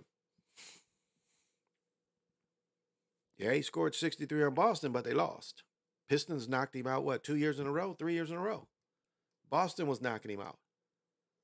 People forget that about Jordan. When he was dunking on everybody those first few years, he wasn't winning. He wasn't winning. And people forget that. And then they change the rules. They're one of the best. I don't know who did this video, but there's a video out there that shows they compare the year before they changed the rules. Portland with Clyde Drexler and them blow out the Bulls. Scottie Pippen's in there and everything. And they blow them out. Then the next year with the rule change, Michael Jordan's in the bonus early every time, and Magic got him. What did Magic, when you look at the dream team picture of Magic, Michael, and Larry Bird, Magic says, and it burned Michael Jordan. Magic said, "Don't get near Michael, it's going to be a foul." And it hurt him. And Michael tried to come back. "Oh, you ain't been playing in the last year, so can't nobody foul you." He couldn't even say anything clever. Magic stung him, though, because Magic told the truth. The way the league had turned, it favored Michael. And people can't deny that. Now, can we say that the league favored LeBron? Can't really say that LeBron got favored like that until, but when he played Dallas, we see where LeBron was in the fuckery. That's why when Lobo says that LeBron is a fuckboy, he's absolutely right. You have to just go back into the Dallas series where he's throwing the ball away on purpose, not shooting on purpose. They didn't get on him like what was one of those championship games in Dallas where he didn't shoot in the fourth quarter, I think. They wasn't getting on him like they get on Simmons, even though Simmons is a bum and was a bum before. He was nothing but hype. As I said before, they hid Ben Simmons in LSU because they knew he couldn't play because it was an agenda of bringing these foreigners in there, replacing American players. And they knew Ben Simmons couldn't shoot. The Dream Team documentary, he said that. Yeah. Yeah. I mean, but it was, I mean, that was original, the cover. I think it made Time, or one of that cover was, it wasn't Sports Illustrated. Whoever took that Dream Team, I don't think it might have been Sports Illustrated. I don't remember. But that's what he said. Watch it. But you can see the original. You can see the original when he originally, not part of the Michael Jordan's thing. But yeah, you can see it when it happened. I remember seeing it when it happened. They was interviewing him, and he's hurt by that. If you watch the replay, he's hurt by that. He ain't know what to say. So, Detroit had his Jordan rule, but the NBA had their Jordan rule too. Yeah, they took all their physicality away. That stopped Jordan. So they take the rules, change the rules. They emphasize putting him on the line. You see the agenda. Because the first time they won it, they had never won it. They were called the Chicago Stags at first. When they draft Big Bell's Walter Bellamy, they was called the Chicago Stags. Just like, the Pistons was Fort Wayne Pistons at first. But what killed Fort Wayne is Fort Wayne didn't have any train that went to it. It was something like you had to, God, Fort Wayne is so... But you couldn't catch the train. You had to go to Fort Wayne, then they had to take cabs or buses to get to Fort Wayne from where the train was. And that was like an hour or two away. So not only did you have to go like near Indiana, then you had to take a car or trains to get to Fort Wayne. So that's why they moved to Detroit and became the Detroit Pistons. They were the Chicago Bulls were the Stags at first. And you can see, if you look up Walter Bellamy, you get to see, where it says Stags. And then you see when they're away, it says Chicago. Detroit had, but yeah. So the NBA definitely helped him. Now, did the NBA, again, you can see where the NBA has helped LeBron. Because when LeBron, it was funny the season, what's funny about LeBron is the season where the skill really was diminished. And people was going at him, blocking his shot, where they had never blocked his shot before. I mean, it was just funny, the disrespect of that 1 year where you see his skills diminish. That was interesting. You see where his skills are going and the way they treat him. This was a couple seasons ago. So I think after that, he's like, I better be in better shape coming, I'm older, I better be in shape. But yeah, they like where there was no fear from him. They didn't fear him anymore, even in the fix of looking bad. So they can make, and it's like the Great White Hype movie, which Creed 3 took a little bit of that. You just, in Rocky, took the same thing. You get these names and you pump these names up and then you make a fight out of it.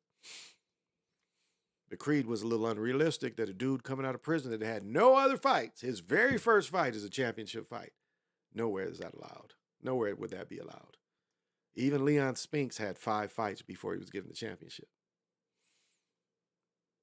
So the idea that your very first fight is a title fight was very unrealistic, even though I liked the movie. You think LeBron gets another ring? I wouldn't see why not. The league love LA to win, and they love Boston to win. Now they have, pushed Steph Curry. And if we look at, I'm gonna get off a little bit and I'll come back to it. But if we look at Curry, what Curry, I think as the Jewish faith people looked at their thing of the NBA, I really think what they looked at is they wanted to get rid of bigger players. Their agenda is they want to get rid of the 7-footers and they want to get rid of as many American players as possible. And that's why the push for, the European players and the African players. Because they don't want us to have that power. They'd rather bring foreigners in. They don't want your idols and your heroes to be these Americans. Because in basketball and football, it's mostly brothers. So who they really want your heroes to be? They'd rather your heroes be those people. But as we see, business model wise, Luka, Dirk, none of the European players have really brought, commercial success. And we can say the same thing. Hakeem, have you ever seen a Hakeem Olajuwon commercial? Never. He won 2 titles. I never saw one commercial with Hakeem. Giannis, yeah, and they've given him some of the cheaper commercials. but no national commercials, unless you count the commercial of the cheap phone. I mean, who that phone's cheaper than Samsung phone. That's one of the cheapest of the cheap phones. I know you tech guys. Well, I got one. Okay, whatever phone you got, you got. But that's not a major commercial, So to get back, I think they will. I think they will. And wherever LeBron plays with his son, because that's the goal. His son's going to play 1 year college, and then his son's going to be in the NBA. And his son is going to play with LeBron because the Gatorade commercial showed you that 6-7 years ago. He might end up being like was it Gordie Hall? Yeah, Gordie Hall that played with both his sons in the World Hockey League. So he might end up being like that.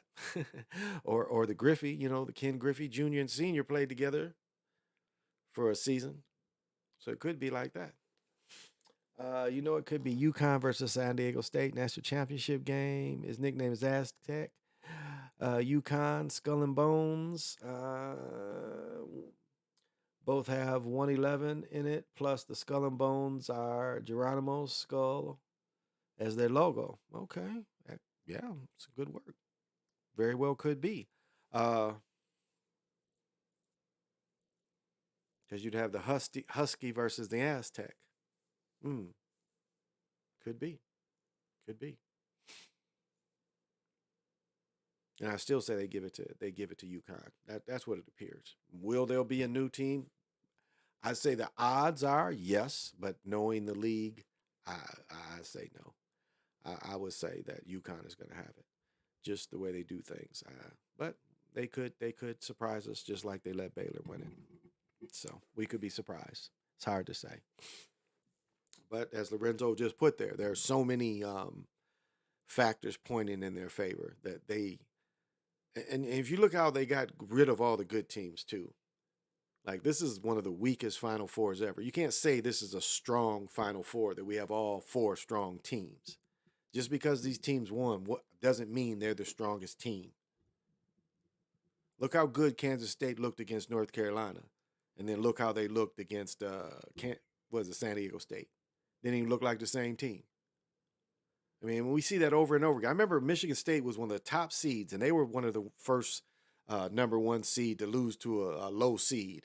And the dudes is just taking Michigan State player to the hole, and they could do everything right. The next game, them shots where they was driving, they was getting blocked. So Michigan State players couldn't block the shots, but the team they played next could. And they were dribble driving mostly Michigan State players. The next game they was trying that shit because they had a small team. The shit was getting blocked. They were ineffective. So do you see how they do it? They can do the script. So that's why, any of you, and I know quantum science doesn't really understand, it hasn't studied college basketball long enough to know it's always been fixed as well. Because I can factually say there's been betting lines on college as shit since basketball been invented. And college football is older than college in NFL. And if you don't think they were betting on Red Grange, come on. Again, look up the movies Horse Feathers and look up the Three Stooges football movie. They make fun of the 30s, 20s, and 30s, the corruption in sports. They take a look at it from a comedian looking, comic looking way, but that's what it was. And no one ever talks about it. I talked about this the other night. All the grown men that played against college players after World War II. You had all these people coming back with eligibility. So you had all these 25, 26-year-olds that played for Army, that would go to West Point, play for Army, because there's veterans, and they dominated football after World War II. So was that fair? You had guys that should have been in the NFL that was allowed to dominate football for those 4 years, or however much eligibility they had left. And do you think they bet on those games too? Wasn't like that period they didn't bet. They've always bet on sports. It's always been powder sports. And that's, the Costa Nostra. That's part of what they've always done. They're the first ones to, make the nationwide betting. That's one thing that you study, the way they had to take them down. They had to take them down through the wire services, the betting services. This is where the RICO charges came. Because the government wanted to control the betting. And what have they done? They took down all the illegal betting, and the government does the same thing now. Same way they took down the lottery. You know, the 3-digit in the street and the 4-digit in the street. The lottery didn't exist. It was just 3-digit and 4-digit. But they shut the street people down so the government could do it. And like this state, the government, the individuals can't sell liquor here. You can't have an individual liquor franchise. The government has a monopoly on it. It's like 10 states that have these old blue laws where the governments have the monopoly on the liquor business. The monopoly is supposed to be illegal. But after Prohibition, you know, these are blue states. Hell, they wouldn't even sell beer for here forever. And they was giving all this money on Sundays to Wisconsin. Because if you wanted beer, you could just drive 40, 50 minutes to Wisconsin and go buy beer. So that's how dumb these people were, and that's how slow this state was in some ways. And then when it came to, you know, legalizing weed, you have all these people that live out in these rural areas making decisions why weed ain't legal. Not the people living in the cities, it's the rural areas. So that's the good thing about the Democrats taking over. Now, the bad thing is you know what they're doing here? If a child, how does this go? I think under the ruling as it is now, if some family member brings a child here and the child says it wants to take the hormones to transition to another sex, it's legal in the state. And right now, the way, if I'm reading this right, and what I read earlier, the child doesn't even need the parents' permission at any age. At any age, the child can come to this state. And if they want to start having the reconstructive surgery and taking the hormones, they don't even need their parents' permission to do it. If they're in the schools, and they tell them, hey, I feel like a girl, I want to start taking the stuff, they ain't even got to tell the parents. That's the legislature they just passed here. So it's good they passed the weed laws, that weed's about to be legal, but look at all these other laws. And you can't tell me that's positive. It's in this Constitution about abortion here, you know, the genocide. And it's a real thing. That's why I love ancestral production. It's a real thing. And this is, you know, I have European friends. This is no knock on you, but it's like the birth rates ain't there. Europeans will definitely, I mean, this is going to be a melanated country again, because they're just not having the birth. And you can see the numbers. As I've said, up north here in Minnesota, they try to tell you the story that all these dairy farmers, that all their children didn't want to do dairy farm. So that's where the population went. Everybody went to college. No, they didn't have the numbers to begin with. They're always hiring outside help to do those kind of jobs. That's why some of these northern Minnesotas are mostly Hispanic towns now, because they brought the workers in. So there's plenty of jobs. You know, Americans don't want to do. There's plenty of jobs like that. And so that's why, you know, I did the video that Ancestor Production say that the idea of the white Latino, the white Afghanistan. I mean, they want to tell you that these people that have never been considered European are now European. And what is a European? A white Anglo-Saxon Protestant. Germany, London, Holland. I mean, if you look at who was called well, again, it's a difference between white people and the white tribe. Because everybody and the white tribe, that's now see, when we get into the white tribe, that is who really is the ruthless. And that's, you know, the white tribe uses white people to get, you know, the buffer class. And there's very little about the white tribe. You have to really dig deep to find out who these people are and what their agenda's been and how the world has had to stop them, because that's where the cannibalism comes in. That's why they fool you into thinking they taking organs. No, the business of making steaks out of American people, that's been going on since they've been here. And that comes from the white tribe. And that's not just the average European. This is a separate group of people that were cannibals, that are still to this day cannibals. I mean, we see movies about this shit all the time. So, and most European people are not part of the white tribe. And that's, you know, how you have to remember that. So there's a force out there that's totally hidden and not talked about. When you see all these missing people, all these missing children, What do they tell you? The most tender thing to eat of a human is young humans, especially babies. I mean, do a deep dive of Columbus's people, and you can find the first soldier that, again, it's a different diet. They could only bring so many cows and pigs and chickens over. It was a whole different diet. And so they started killing the natives in Haiti. And you can read the account of the dude who did it. And this became one of their industries. This is hardly talked about at all, but it's there. You dig deep enough, you can find this. This year's men's tournament just proves that people really do not want to see a bunch of Cinderella teams biting for a championship. No, not really. Well, I mean, sort of, because, what we have this year is we have mid-majors. And what we've seen, and one reason why they don't want the football to be open is because they don't want mid-major teams to control football at all. Now, Baylor is a powerhouse with a lot of money. I mean, it's a lot of money down there. It might be more money at Baylor than the University of Texas, as far as alumni. So, these are big businesses, and these big businesses do not want to share with these smaller schools. And so that's why, the bigger schools are in there every year.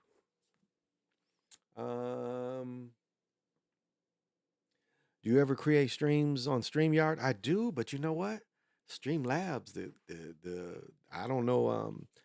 Silva would have to tell me, but the picture looks clear on this Streamlabs, way clear. So yeah, I do sometimes. We can join up on a panel, my Nietzsche. Yeah. Yeah. If you wanted, Eagle R the bomb is like that, EAGLERTHE, and I can go over to StreamYard. Awaken one.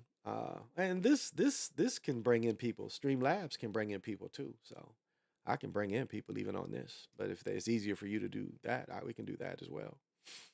That's no problem. If you wanted to come up, you got something to say, you have something to add, I'm open to that.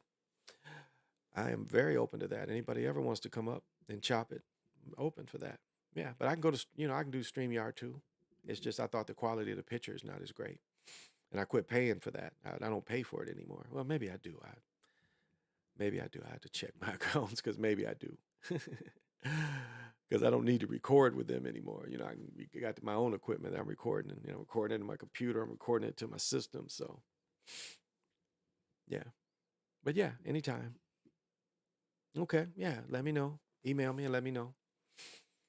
And I can do different times. I just like, I come on this time. It's easier for me. Well, not easier, but I just don't mind. I'm kind of a midnight kind of guy. I like staying up. It seems like I get a lot of inspiration from doing this, and I've been, coming on so long. That's why I do take breaks. You get burned out of doing this, especially doing it. But this time of year where I plan on, the long days are coming. I plan on being up anyway. So yeah, good time to come back into this and start doing shows every day and getting out. Yeah. So yeah, definitely. Not sure the quality suffers on the yard, but maybe do you have the full subscription? I have the full subscription, but I don't pay for it anymore. Jan Elliott exposes the Ivory people birth rate in their book, Birth and Death. And see, that's why, Ancestor Production gets on them when they try to create a second class. And who's the lady running for president? She's Indian. I mean, she's dot Indian. And yet she had the nerve to come on one of the platforms and say, we white people. And it's like, wait a minute. Your mother and father are both Indian, dot Indians. It's like trying to even say Kamala Harris is a sister. Not really, she's dot Indian, and I think her father's from Jamaica. But you have, you have them trying to come up with new Europeans. And the census is not correct. There's more melanated people. There's always been more melanated people in the country, but the way they've broken us up, they made us think we're minorities when in fact we've always been the majority. It's always been more melanated people in America than there's been Europeans. It's always been like that. But they break us up and they put the different names, and so. But the real numbers are starting to come out. Because you can go around these places, you can go around America, and you're like, wait a minute, you lying about something. You lying about something. So, Hindus. Yep. Are you still off beer? Do you have a substitute for it? Sorry, just joined. Stacy Ray, I didn't drink beer for 5 weeks, and I lost like maybe 7 or 8 pounds. The last couple nights I've drank beer, but I've only gained. I think I went down to 212, and I'm still like only 216. So compared to 11 years ago when my daughter was born, I was weighing 280. 280. When my daughter was born 11 years ago, when her mother got pregnant, I was like 283, and I'm only 6 foot. But now, and I'm having a little problem with my toes, so I haven't been walking as much, trying to, working with the shoes, see what shoe. So I haven't been, going to the mall walking, haven't been on the treadmill in a couple days. So kind of giving my feet a little rest, but I'm fairly good shape, fairly good shape. I'm sipping on a Mickey. Ooh, you got it. You can sip on Mickey's, huh? Got that right, brother. We've always been the majority. There you go. You say you sipping on a Mickey. Ooh, that's my son. My son would be like, Dad, you buy me some beers. You can buy me, he'll 6 or 7 Mickeys or Colt 45s. His favorite is Banquet,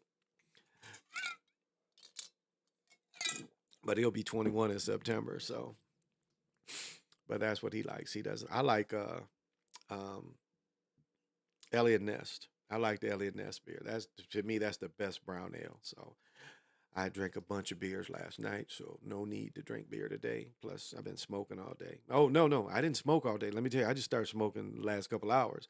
The guy who I got my wax from made me a cookie. And oh my goodness, I ate that cookie and I was there. I was like, yeah, take me to the next phase, baby. Take me. I was in the next phase.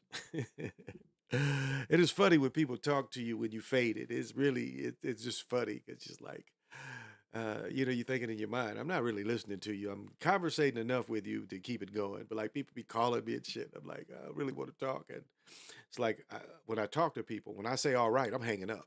My last word, if you hear me say all right, there ain't no other word after that. Now, my son, I'll say see you later. Hey, that's kind of how we are. But when I'm talking to a normal person, when I say all right, there ain't no bye. I've never said bye. I just like, all right, click. And my fiance says I always cut people off, but it's like I say what I got to say and I hang up. That's it. So yeah, I'm just sipping on water tonight. Copperfield water. That's all I'm sipping on tonight. Not much. And sucked the hell out of this cigar today. I got another one. This is new. Was new at 6 o'clock. So I've been sucking on it since then and smoking. The cookie ran out about. I took it about 12 and it ran out about 6. So started smoking. Yeah. Didn't really meditate today. Probably will tomorrow. What time is it? Oh, okay. I've been going on for a bit. Oh, so I don't know. Might get some more tomorrow. I don't know. I don't know. I'll tell you what I've learned from stop drinking beer for 5 weeks. I see how alcohol feels in my body. I never realized how long it was still in my body after the days I drank. Like I can still feel, like I haven't drank in 24 hours and I still feel it.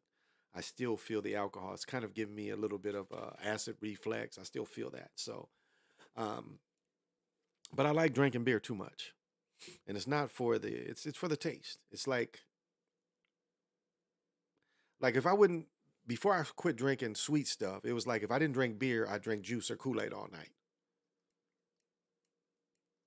So it was just the act of sitting and drinking and games. I mean, for 40 years, it's been games, smoking bud and watching games and drinking beer. 40 years of that. So games is definitely a trigger for me because that's what I feel like. I feel like I'm watching a game, I should be drinking. And my thinking has just been the last couple of years, I've kind of got to break that cycle a little bit and take breaks from drinking. And so that's just my own maturity. I don't take very many breaks from smoking unless I can't get any. I have been out of wax for about a week, maybe 2 weeks. So, but edibles take the place. It's been about 8 years since I took one day off. I'm no alcoholic, but I have at least 6 pack or more of buds or more a day. And I told this story about my uncle. Um, it's funny how alcoholism is very much hereditary, and I can show you where my aunt's husband and all his brothers were maybe the one that got killed in Korea, and then Carol, the oldest, but the rest of them were all alcohol. Well, and the women, all of them smoked, but the oldest daughter, she didn't smoke, but the rest of them did. Now the one that died, I didn't know him. Maybe Carol didn't die either, the oldest, but the rest of them all smoked, and they was all alcoholics. Now this was my uncle. He was, he wasn't that much older than me. Probably was about 15 years older than me. But this was his day. He would start off the morning. He would go to work. Okay, he'd go to work and he'd buy a 12 pack. As soon as he got to work, he'd buy a 12 pack. He would have that 12 pack drink at work, and he's driving all day. He'd drink that 12 pack by noon, and he'd go drink another 12 pack. So while at work, he's drink a case of beer. And I've told this before. And when he would get off work, he would buy another case. So this guy was drinking pretty much 2 cases of beer.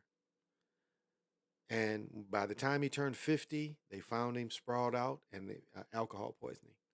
And they had to drill in his head, and it took away a little bit of his personality, and he died a young man of something else. But all of them. One was a veteran. He was sloppy drunk. We made jokes, but I mean, Uncle Panther was sloppy drunk come Friday night. I mean, fall down, sloppy drunk. He was fall down, sloppy drunk from the moment he got off work on Friday night until he went to bed Sunday.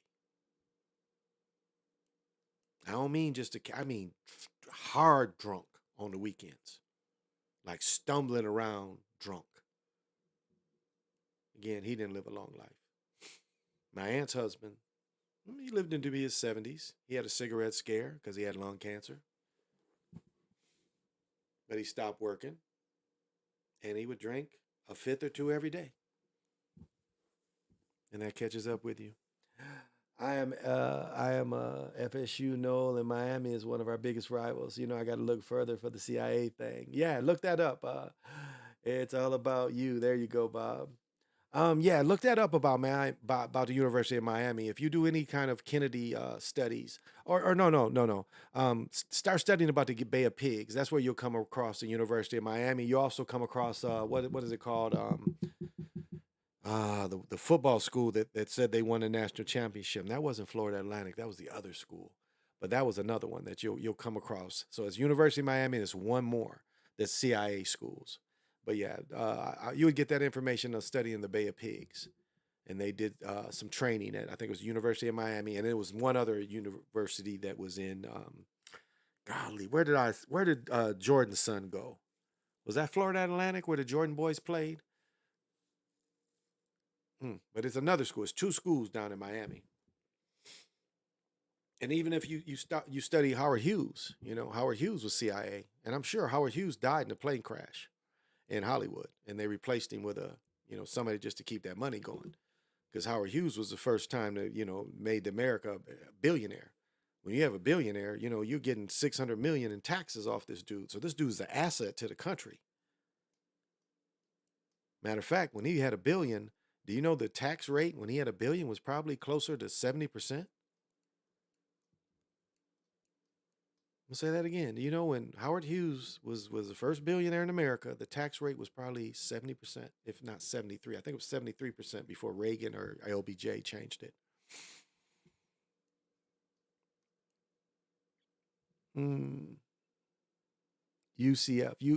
Yeah, I think that one too. UCF. I think UCF is another CIA school, if I remember right. I think you're going to find that UCF, and you're going to find the University of Miami.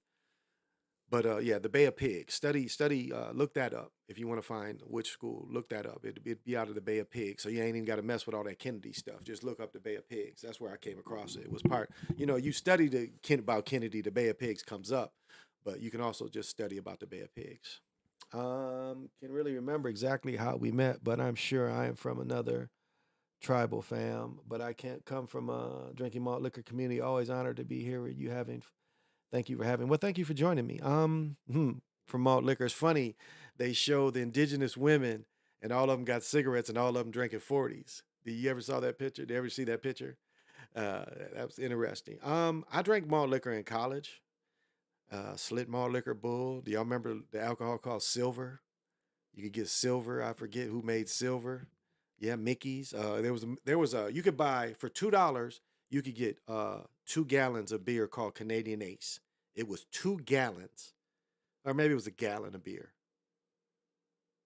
for like $2 called Canadian Ace, and it was a type of malt liquor. So yeah, malt liquor. But now it's like malt liquors are mostly pilsners. If you they're like higher gap because it's just gravity. That's what makes beer stronger. It's just the gravity. You just brew it a little longer and you let the gravity in the beer go up. And the gravity tells you the alcohol content. Because I used to be a master brewer as well. I can make beer. uh, then the night train. Yeah, you remember Silver. Yeah, yeah. It used to be Silver. We used to get them quarts of silver. Because in North Carolina, when I went to college, now see, as I said before, in Michigan in 74, 75, they said you had to be 18. So maybe it was even 73, but I want to say it's more like 70. But it was like 18 was buy liquor or going to the clubs. So when I went to North Carolina, you had to be 21 to buy liquor, but it was 18 to buy beer. And that made sense because, beer in college, Greensboro's a college town. You've got where did Lloyd Free go to? Greensboro. You got Guilford College, I think where Lloyd Free and ML Carr went. You've got A&T. You've got Bennett College. You've got UNC Greensboro. What was that other college? So there's 6 or 7 colleges. Greensboro is a college town. So, uh, but yeah, there used to even be a red. There used to be even a red Schlitz malt liquor beer. But yeah, that was my college things. But as I got older, worked for these breweries, I started having a more refined taste. So now I like brown ales. So those are my favorites. I like flavor. I like beer with flavor. I don't like that pilsner taste. I like real. I like taste the hops and the malts in beers, and pilsners you don't really get that. It's and then a lot of the beers now they put corn in it and and rice in the beer too. The cheaper beers they put corn and rice in, so that throws the taste off too. Like that's the thing with Budweiser, they put rice in their beer, and so it makes a different taste. So yeah. Night Train.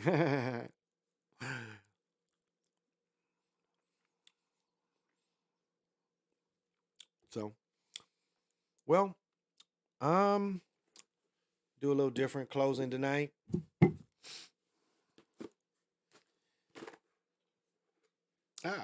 One of my all-time favorites.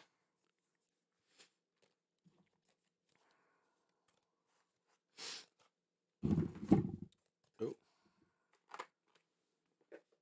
I'm gonna do a couple things for you guys coming, because I give freely, give out some energies tonight. So tonight I'm gonna give out the energy of pink granite, and this is I live around pink granite. It's all around me. And so pink granite has the highest chromatic resonance of all stones and creates immense energy. Um, the self understanding of it is you understand cycles of birth, death, and rebirth and immortality. You've been involved in ancient power struggles. Cut yourself loose, become more grounded. Learning experiences occur regularly and serpentinously, and synchronicities put you exactly the right place where you want to be. So that's the power of pink granite. And the divination would be assertive and make things happen. Events move with surprising speed, and once you focus on your intention, see the whole picture before deciding. Be probatic, don't give power away, maintain balance in the relationship. You need diplomacy and tact. Lightning can strike twice if dealing with ancient strife. Look at the bigger picture. And remember, everything must pass away. Death precedes transformation and rebirth. And the timing is out of the blue. The soul path is a lightning conductor for positive change. And then frequency is earthy and high. So I give you guys the crystal of the pink granite, which I live and have a lot. Do I have any pink granite in this room? I don't think I do. No, I don't think I have any in this room. I think it's all downstairs. But I want to do more. I want to do more for everyone.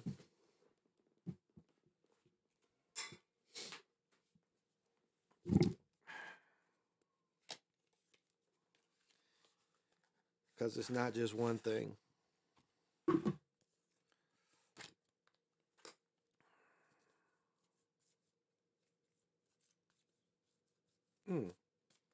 Yeah, I'll give this out.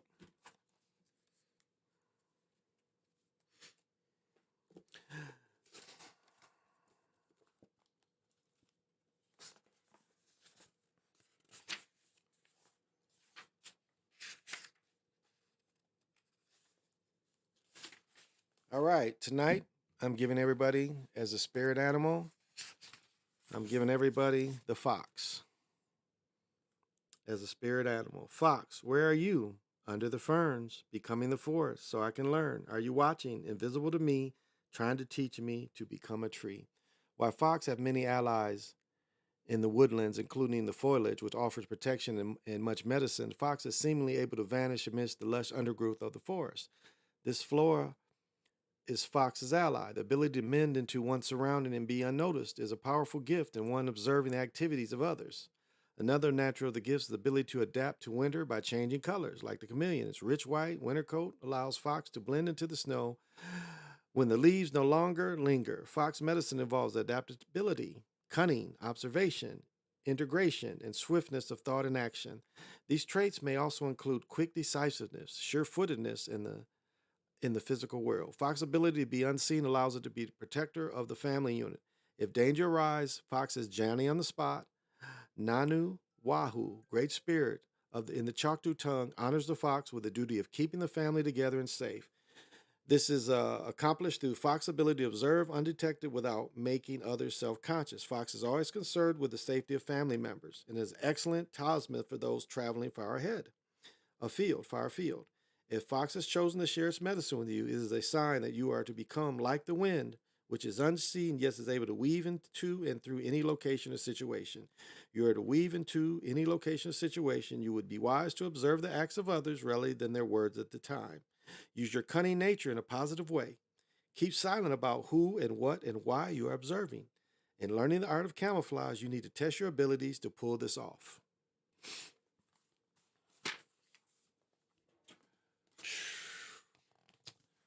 Woo. One test of the exercise. Well, it's a lot to read. Okay, here we go. It's in. One test or exercise that may be helpful for you to deciding to be invisible is doing this exercise. You might try to visualize your body as part of the surroundings, full of colors of the location you are in. See yourself in your mind's eye, moving with stealth and grace, unheeded by others. If you do it right, it works. You can leave a party and unnoticed and become unobtrusive. As a piece of furniture, watching develop the drama of the subjects you are studying. While learning from the fox, you may also gain confidence in your ability to know instantly what will happen next. After observation a while, you will become aware of certain predictabilities in given situations to be able to quickly make your move. So I send the spirit of the fox on your journey.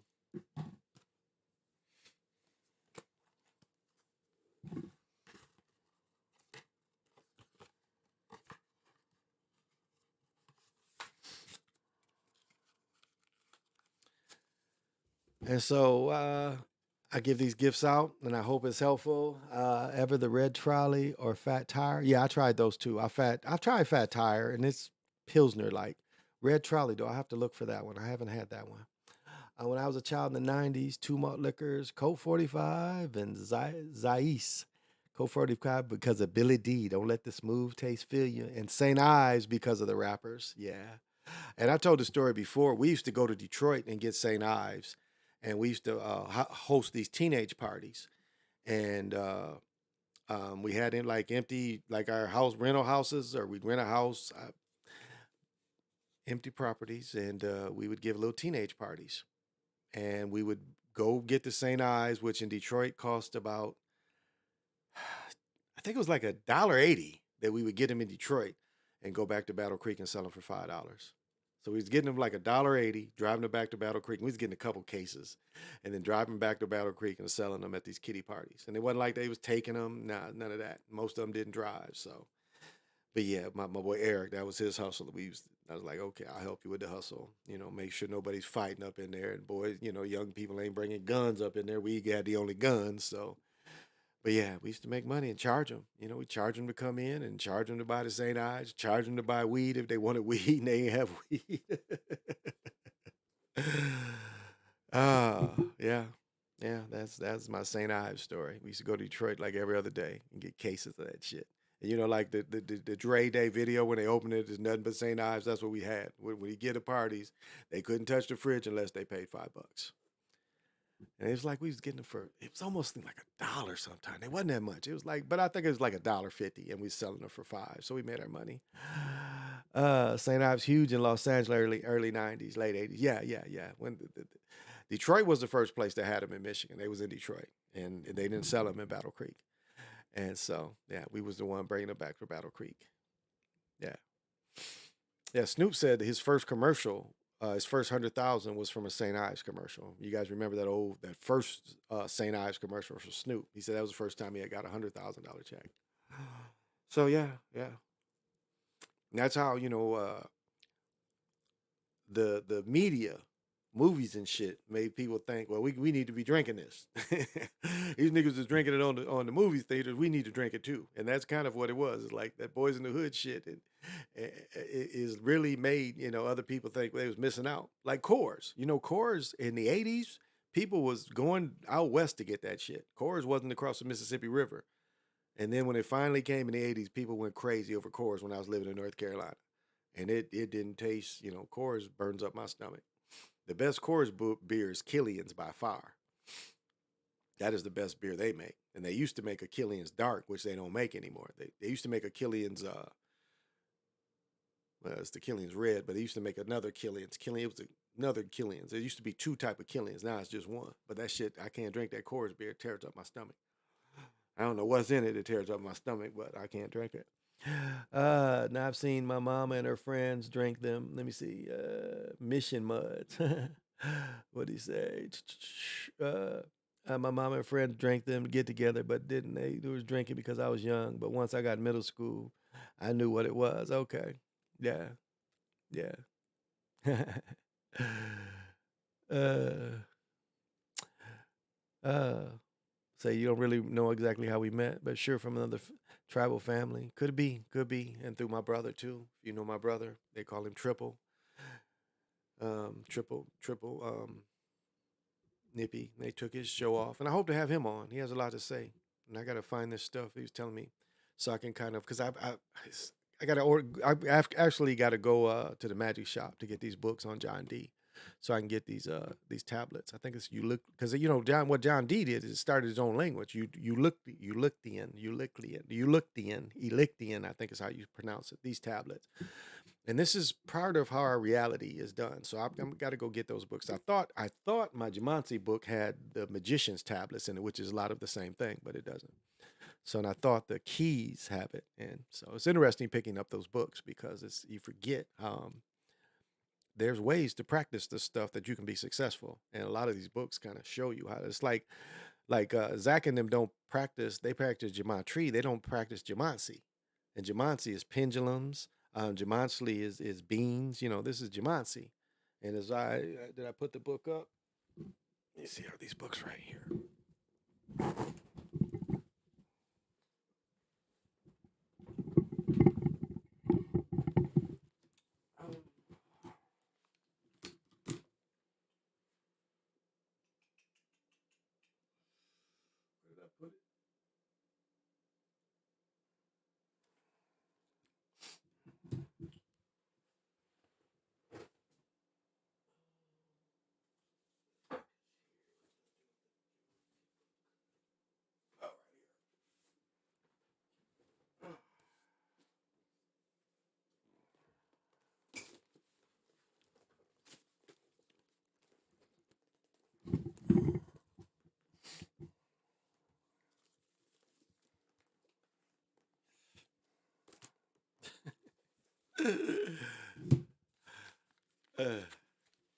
That's where I'm at. Good.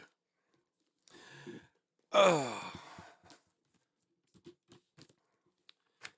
But I've showed this many times, and I've got to take a picture of this so I just don't show the book. But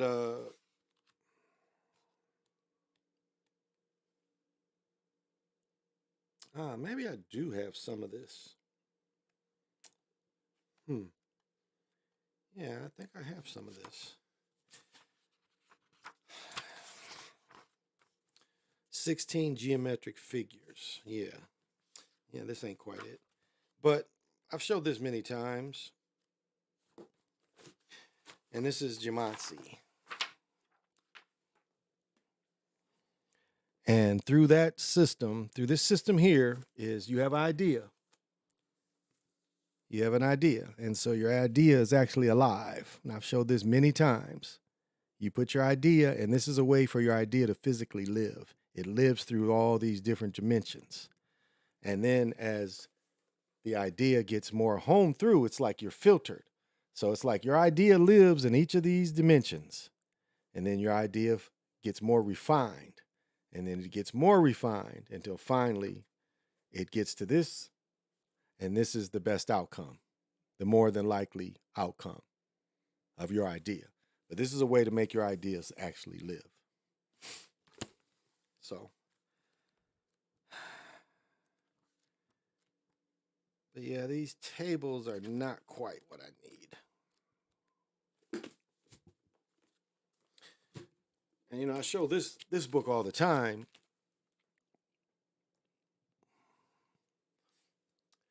And like this is parchment. This is what most books are made of. So this ain't regular paper. Like if you look at the difference between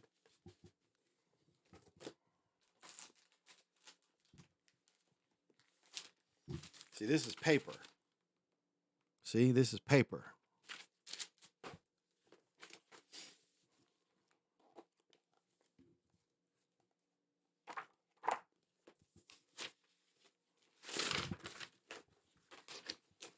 See the difference between paper and parchment? Most books are made on parchment. So, one thing this teaches is when you get into this book and try to do some of these things, you need parchment. And so it tells you step by step of some of the things you need. And it also tells you, like this book is kind of deep because it gives you a daily way to see how your day is going to go. It gives you lucky numbers for the day.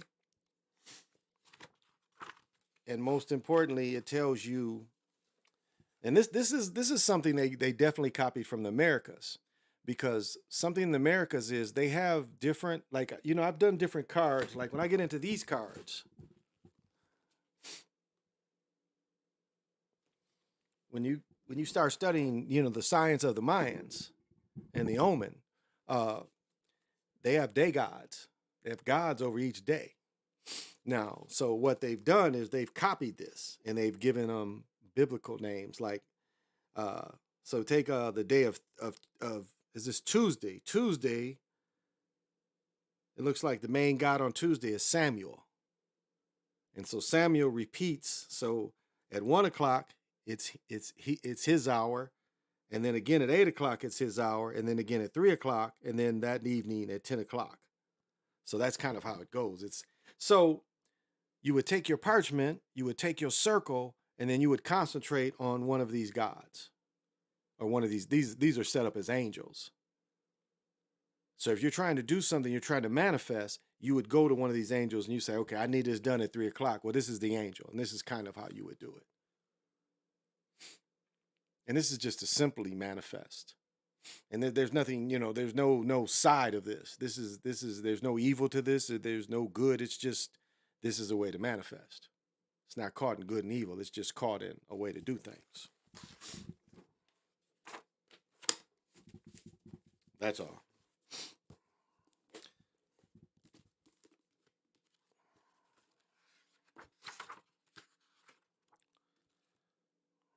And so, what Zach and them is doing, it's not new.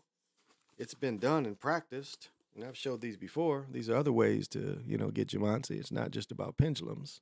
These are beans. So there's no one way.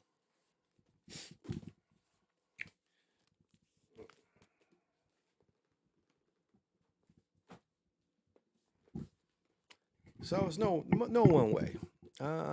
Some people say all beer tastes the same, but Coors got a different taste. It's not a good one. No, it don't all taste the same. It tastes different. Again, I can tell the difference between pilsners, stouts. I like ales. I like brown ales. I really do. I think I like the brown and chocolate malts. Now, there's another beer called Boulder Beer called the Shake, which has a more chocolate taste. My place doesn't carry it anymore. I know another place that carries it, but my place doesn't really carry it anymore. So, but yeah, I think that's it, guys. Yeah, I think that's all I had to say for tonight. I think we're gonna do it again tomorrow night, or even maybe tomorrow afternoon, depending on how I feel, where I'm at. If I get home in time, and have time to do an early show, because I want to get in the habit of doing early shows. So, and do 2 shows a day. So I want to give applause to everybody for coming. I want to thank you for being on my beat.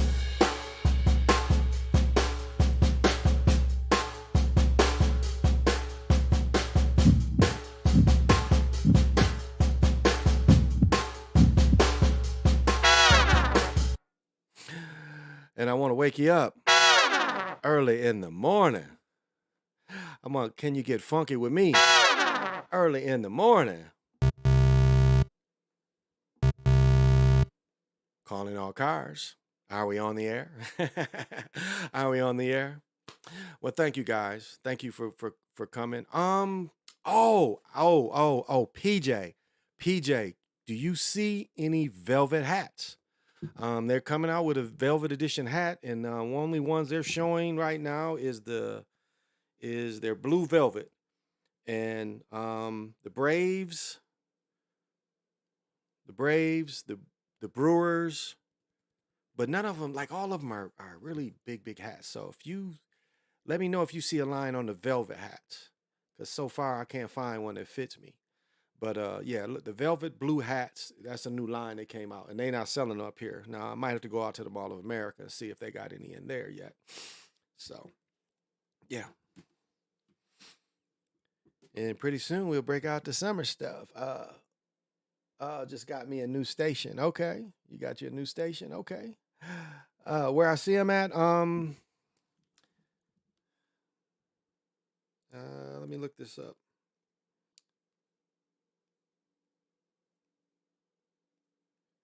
Probably erased them all by now. Yeah, I erased them all. But I saw them on Facebook, but I think they're under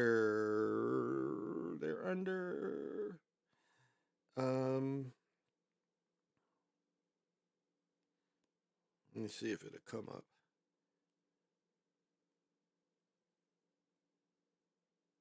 Let's see. They always pop up. It wasn't Fanatics. It was 5950 hats, though. It was 5950 hats. I know that. It was 5950 hats. But Facebook's been sending it to me. Who sent it through what in 5950? I'm not sure. Nah, they ain't bringing it up.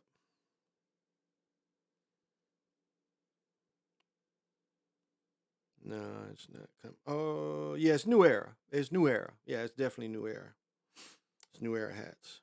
Because I want to get the Detroit hat. Look at that hat. I want to get that one. Detroit with the dice. I don't know if Nick Taylor would like that or not. I kind of like that one. Detroit with the dice.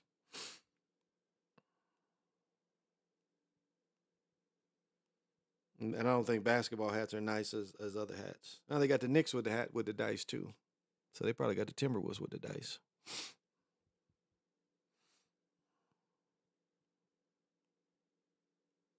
Yeah, they must have the Timberwolves with the dice because they got the Celtics with the dice. So I'm gonna see if I can find a Timberwolf hat like that.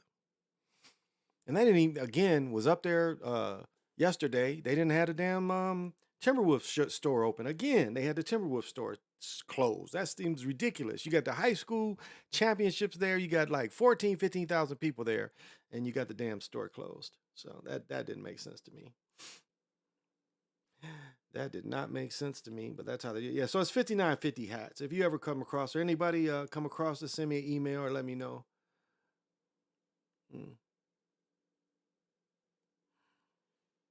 Let me know.